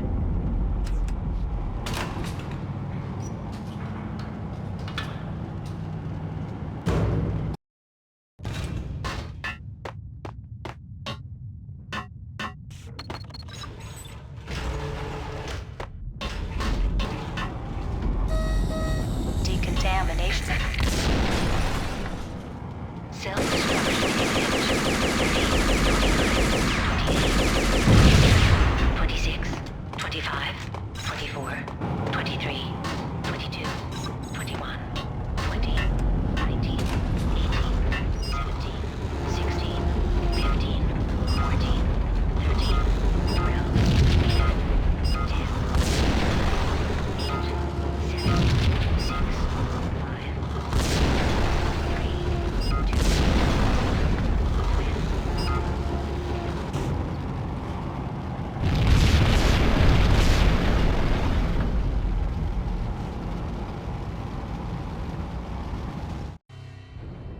Piece together a jigsaw, and the final picture is you finishing that same puzzle. A mad, green-eyed killer standing behind you. An urban legend come true.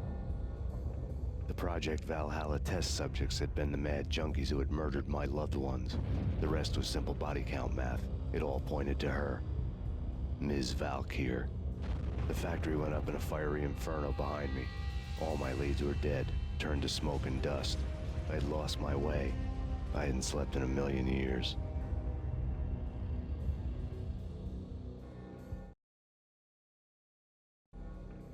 I felt thin as death. I've been living on an endless supply of week-old donuts. They were fuel for this crazy furnace inside my head. I couldn't remember when I had last seen the sun. I was on a permanent graveyard shift. When the darkness fell, New York City became something else. Any old Sinatra song notwithstanding. Bad things happened in the night, on the streets of that other city, Noir York City. I was in an all-night diner, downing cup after cup of coffee that tasted like engine oil, when a new message from BB got me back on the killer track. What the hell happened at Roscoe Street? Maxie, I'm going out on a limb here. We need to talk this through, come up with a plan. 2:30 a.m., the Choir Communications Garage. The more I thought about Alex's murder and the frame-up, the more it felt like an inside job. I should have seen it coming. BB had sold me out, and now he wanted to finish what he'd started. The garage was dead. BB showed up in his tailor-made suit, gold watch, and cufflinks to match. All way beyond a cop's pay. Maxie. Oozing suave charm, he was guilty as hell. What the hell does BB stand for anyway? Backstabbing bastard?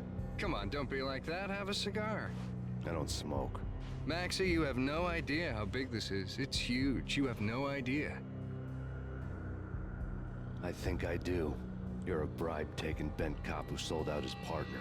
Those mobsters in the subway were a dead giveaway. Hard to miss. Bet it was exactly like this with Alex. Up close and personal. You can't win this one, Max. No, but I can make damn sure none of you do either. BB turned out to be another cardboard cutout bad guy.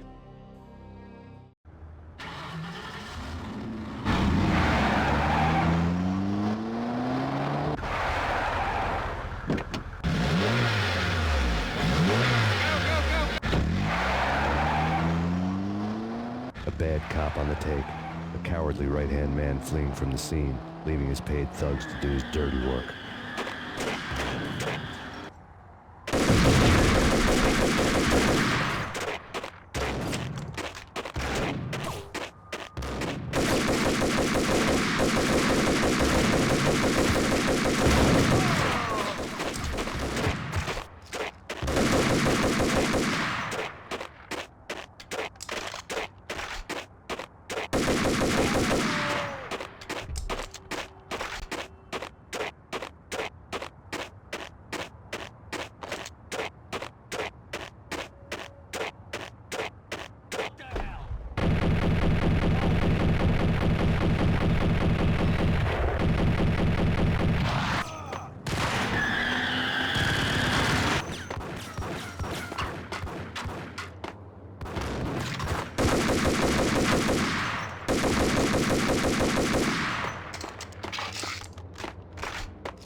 out wherever you are.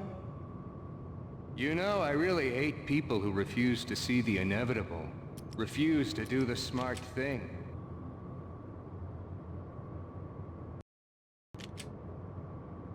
No, I must do the right thing.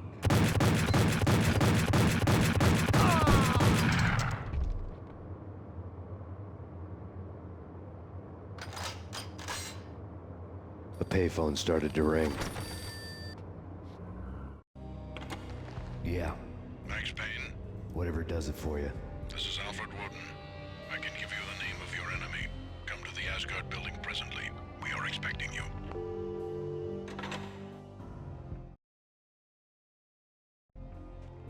Woden was waiting for me on the steps of the old building. Mr. Payne, let's go inside. The others are anxious to begin. The others? Despite the general misconception, this building actually predates the City Hall by 2 years, thus being the oldest municipal building still in use here at the foot of the Brooklyn Bridge. No kidding. The old man played tour guide as he led me through a dark domed hall. The answers I was after loomed large ahead. Mr. Payne, I would like to introduce you to my colleagues in what we call the Inner Circle. You've been watching too much X-Files. You have seen the files on Project Valhalla. We can fill the gaps, provide you with the information missing from those files. We were all involved in the early stages of the project during the Gulf War. What's the catch? We would very much like to blow this thing wide open, but our hands are tied. Her name is Nicole Horn. She was the key figure in Project Valhalla.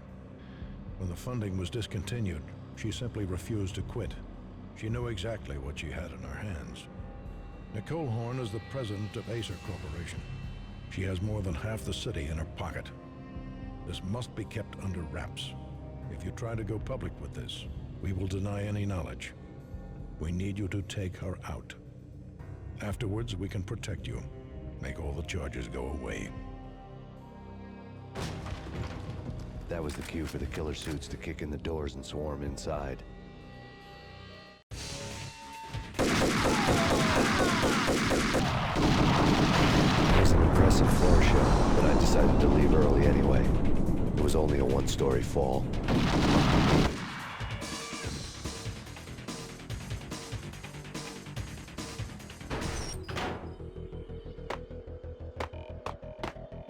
Acknowledged. Target escaped. Last confirmed location, the inner courtyard. Search and destroy.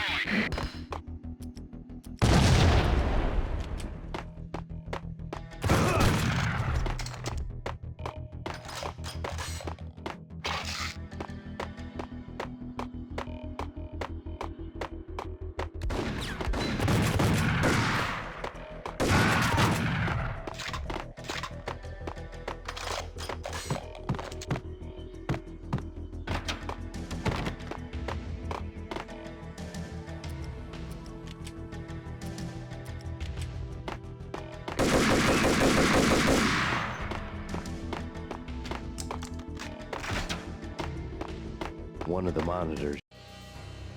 On screen, the so-called corpse of Alfred Woden stood up, miraculously waking from his dirt nap, looking smug among his dead pals.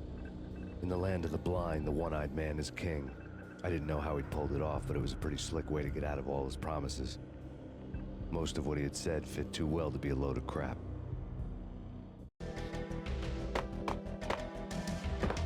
Cover me. I'm going in.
saying that he's actually providing a service long overdue to the city. This crusade nonsense has gone too far. He's out of control. It must stop. He will be stopped. That was Deputy Chief Jim Rivera from the New York City Police Department.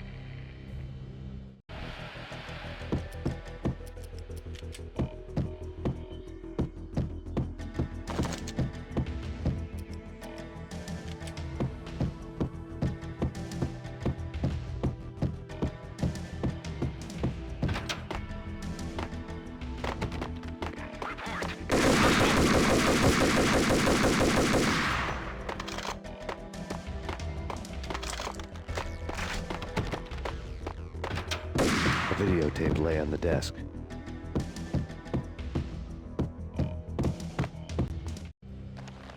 Nicole Horn had blackmailed the Inner Circle into silence.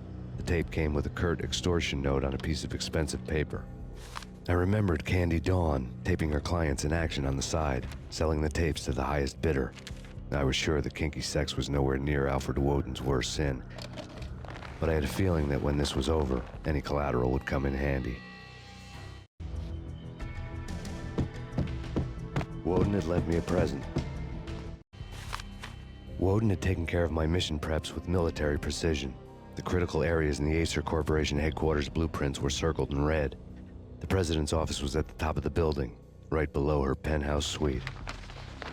The elevators were controlled by a security computer, part of the mainframe located underground below the building. The high-rise was sealed as tight as a sci-fi fortress.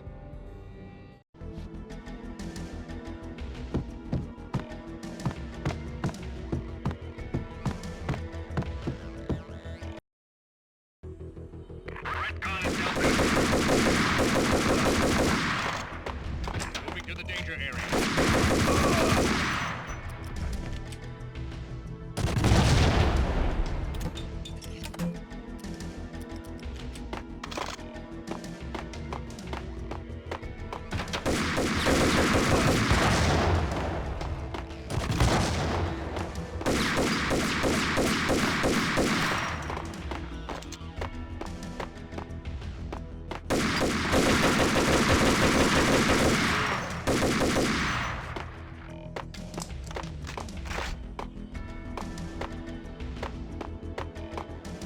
The best movie ending ever?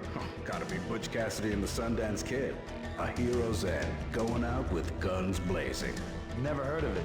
No? Okay, newer stuff then. The Usual Suspects, where Spacey walks out of the police station and suddenly loses his limb. Or hey, Seven, where Brad Pitt gets to that head-sized blood-soaked cardboard box. Now I know. Freaking zombie demons from outer space. Drowning in blood was cool. Oh, why do I even bother? Sometimes, honestly, I don't know. What the? Hold it! Yeah, what the?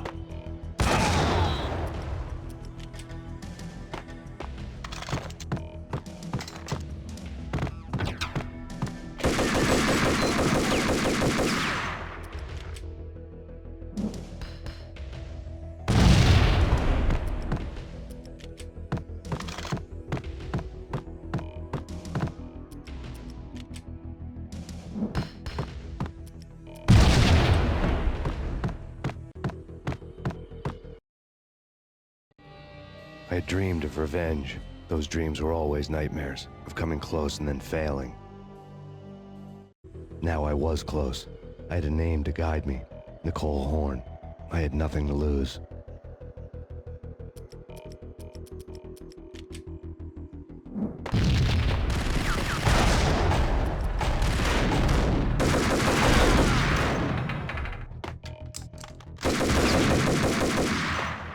The Inner Circle had quite a track. Project Valhalla had not been the only thing the Inner Circle had been involved in. There were rows of cabinets full of files. The Serpentine Secret Society went back a long way, always pulling strings from the shadows. I couldn't say I was sorry. Woden's move in some Byzantine power game had cut the Circle's membership roster to one. The old man wanted me on cleanup duty. It was my mess, too.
CIA, FBI, you've seen one, you've seen them all. Sure, good for a practice run.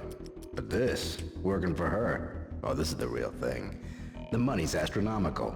And best of all, you get to kill any scumbag who gets in your way. License to kill. Like James Bond.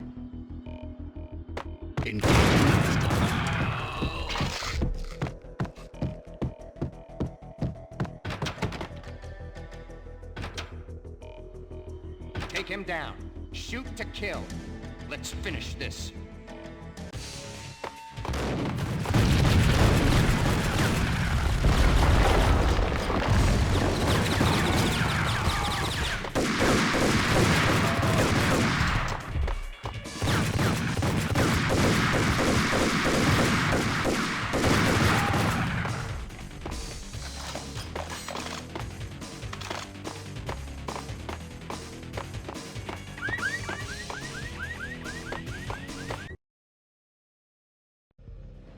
Mine wasn't the most original approach to the problem.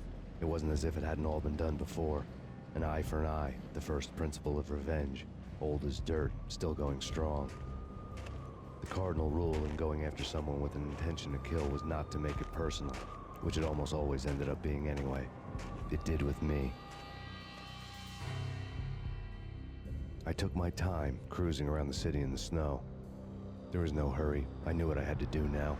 I took my time, thinking about it, building up the rage.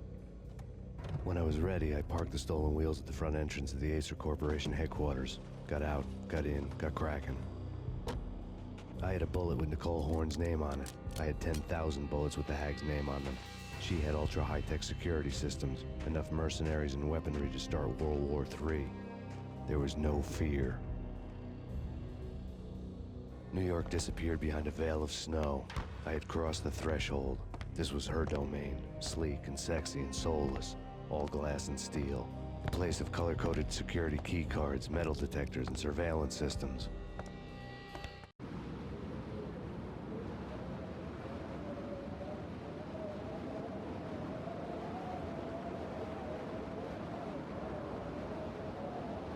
Colder than a walk-in fridge. Cold as a gun.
Mona, looking good. Max, we gotta stop meeting like this. It will be a cold day in hell before I let a narc cop stop me. Miss Sachs, do your job. Relax, Max. You're a nice guy. I don't kill nice guys. You're not bad yourself.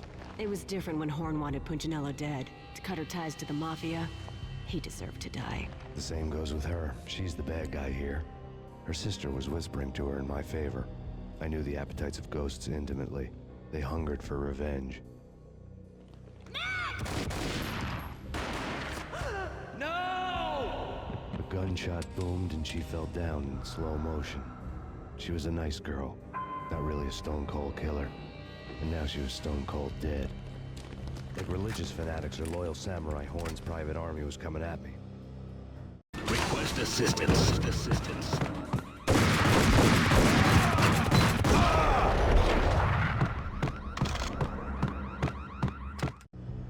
When the elevator came back down, Mona was gone. There was a lot of blood, but no body. Something clicked for the final time. My mind had never been so clear, as if somewhere high above the storm clouds were already gone, cold stars blazing from the black skies.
You know what I'm talking about. In all the cool action movies, and I'm talking about the coolest of the cool, it always seems like time slows down in the middle of the action. You know, you can see the bullets flying through the air, the hero dodging in slow motion. Oh man, it would be so cool to be able to do that. Bullet time, that's what they call it. Bullet time, yeah, would be so cool. What the?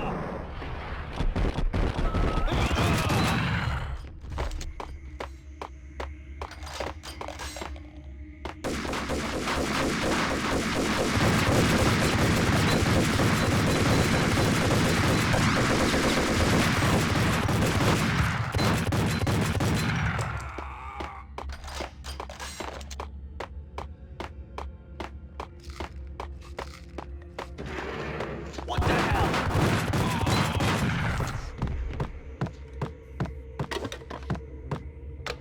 I had elevator access to the mainframe. From there, I'd be able to override the security locks.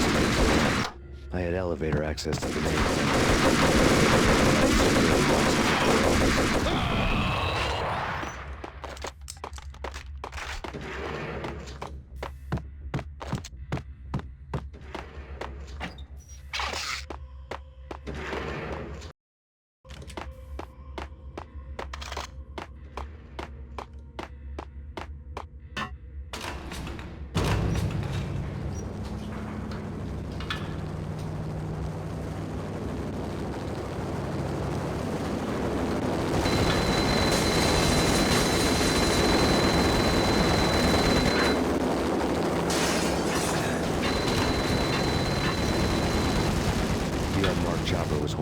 Guardian, inhuman and flawless. It was stalking me. I hate to be stereotyped. I'm not a kid.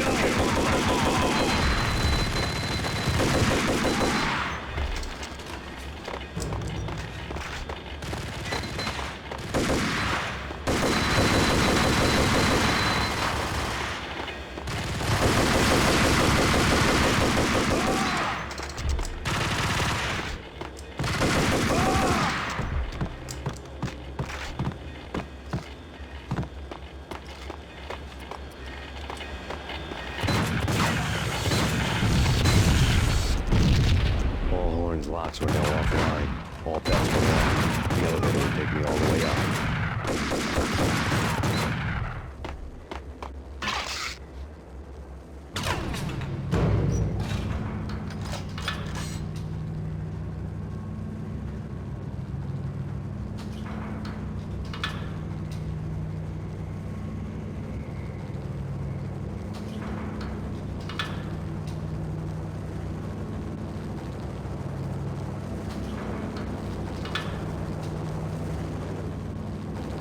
Seen from this height, the night seemed to stretch on to eternity. A hint of desperation had crept into the snowstorm, as if it was trying to get it all out before the end.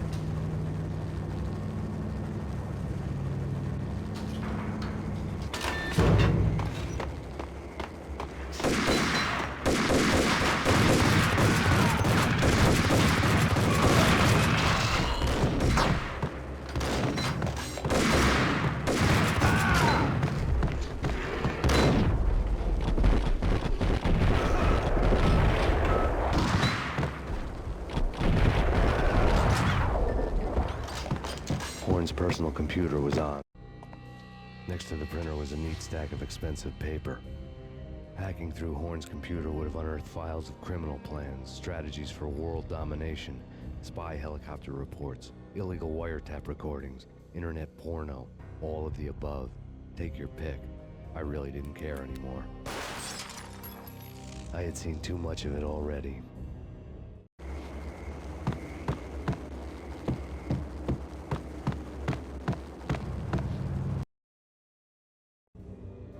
Valkyr had been meant to be a white-winged maiden that would lift you to a warrior's heaven, but it turned out to be a one-way demon ride to hell.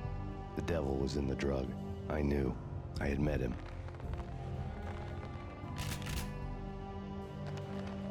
And now I was gonna kill her.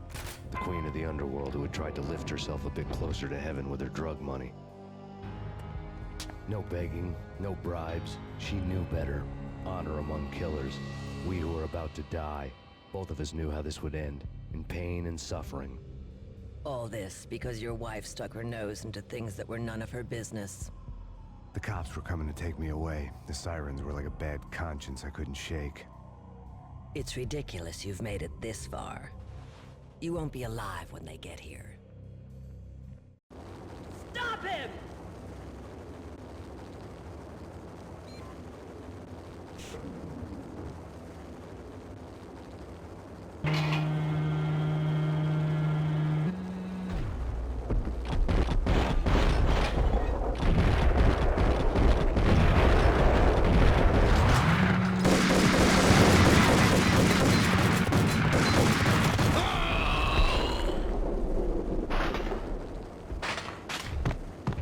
The elevator lobby.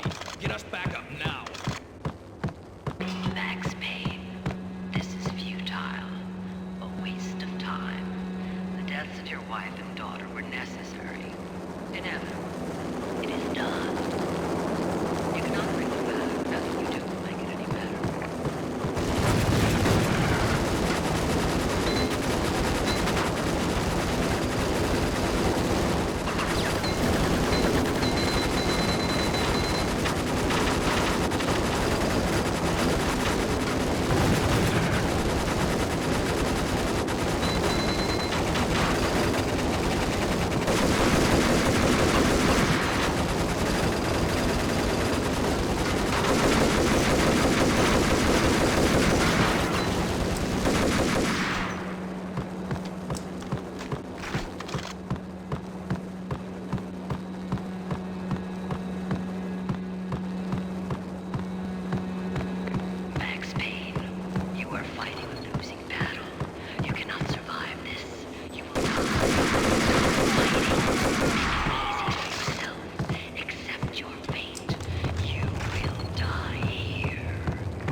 against an unbeatable. We have him in the north lounge.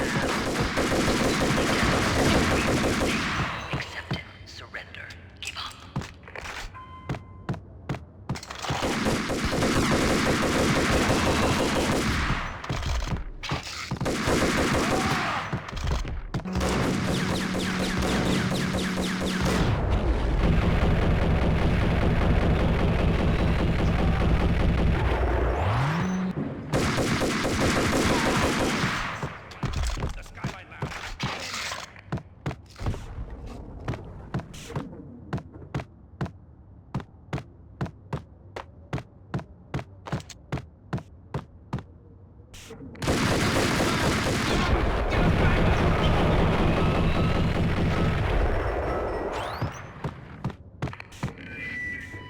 What do you mean he's unstoppable?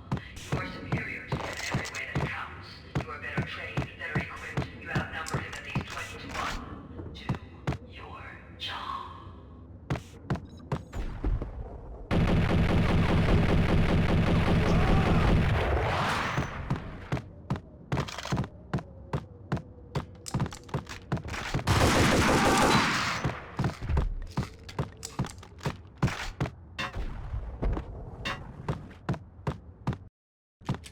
Not a step.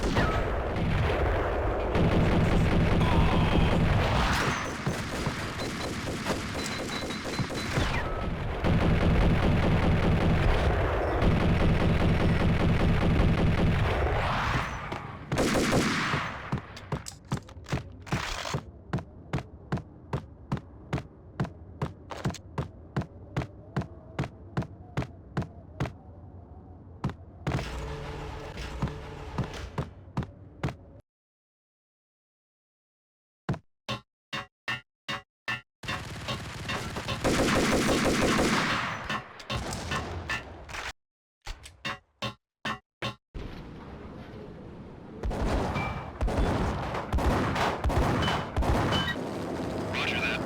Attempting to land now. It's gonna be tricky.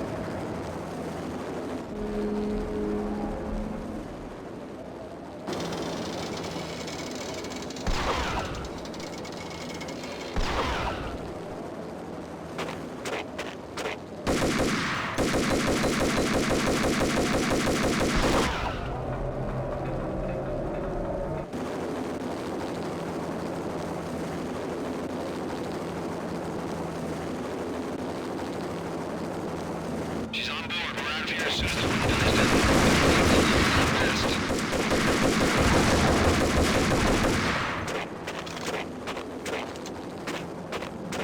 Lift off in 1 minute.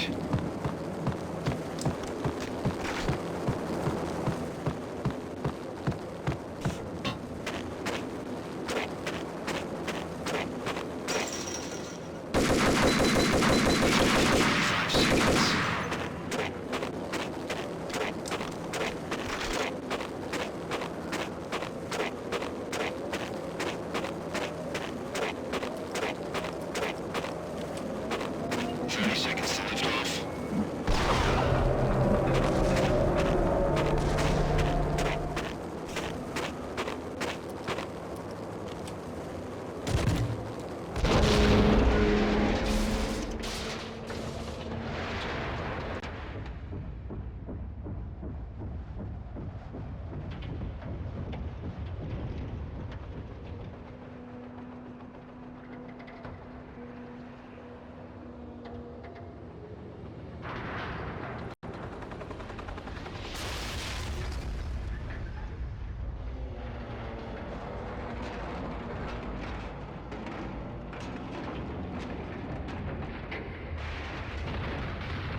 dead. The final gunshot was an exclamation mark to everything that had led to this point. I released my finger from the trigger. And then it was all over. The storm seemed to lose its frenzy. The ragged clouds gave way to the stars above. Max Payne, this is Deputy Chief Jim Bravura from the NYPD. We've got the building surrounded. Throw down your weapons and lie down with your hands behind your head. A bit closer to heaven.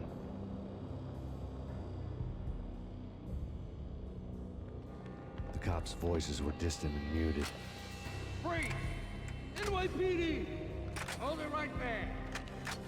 My ghosts released me from their haunting. Down below, New York City glittered like diamonds on black velvet. You gave us one hell of a ride. Take him down to Central Booking. You heard the man. Woden was there in the crowd, standing by the sidelines. It wouldn't be over till the man with the patch would say so. He'd say the right words. I knew he would. He'd better. Woden grinned smugly. It was the grin of a winner. That made two of us.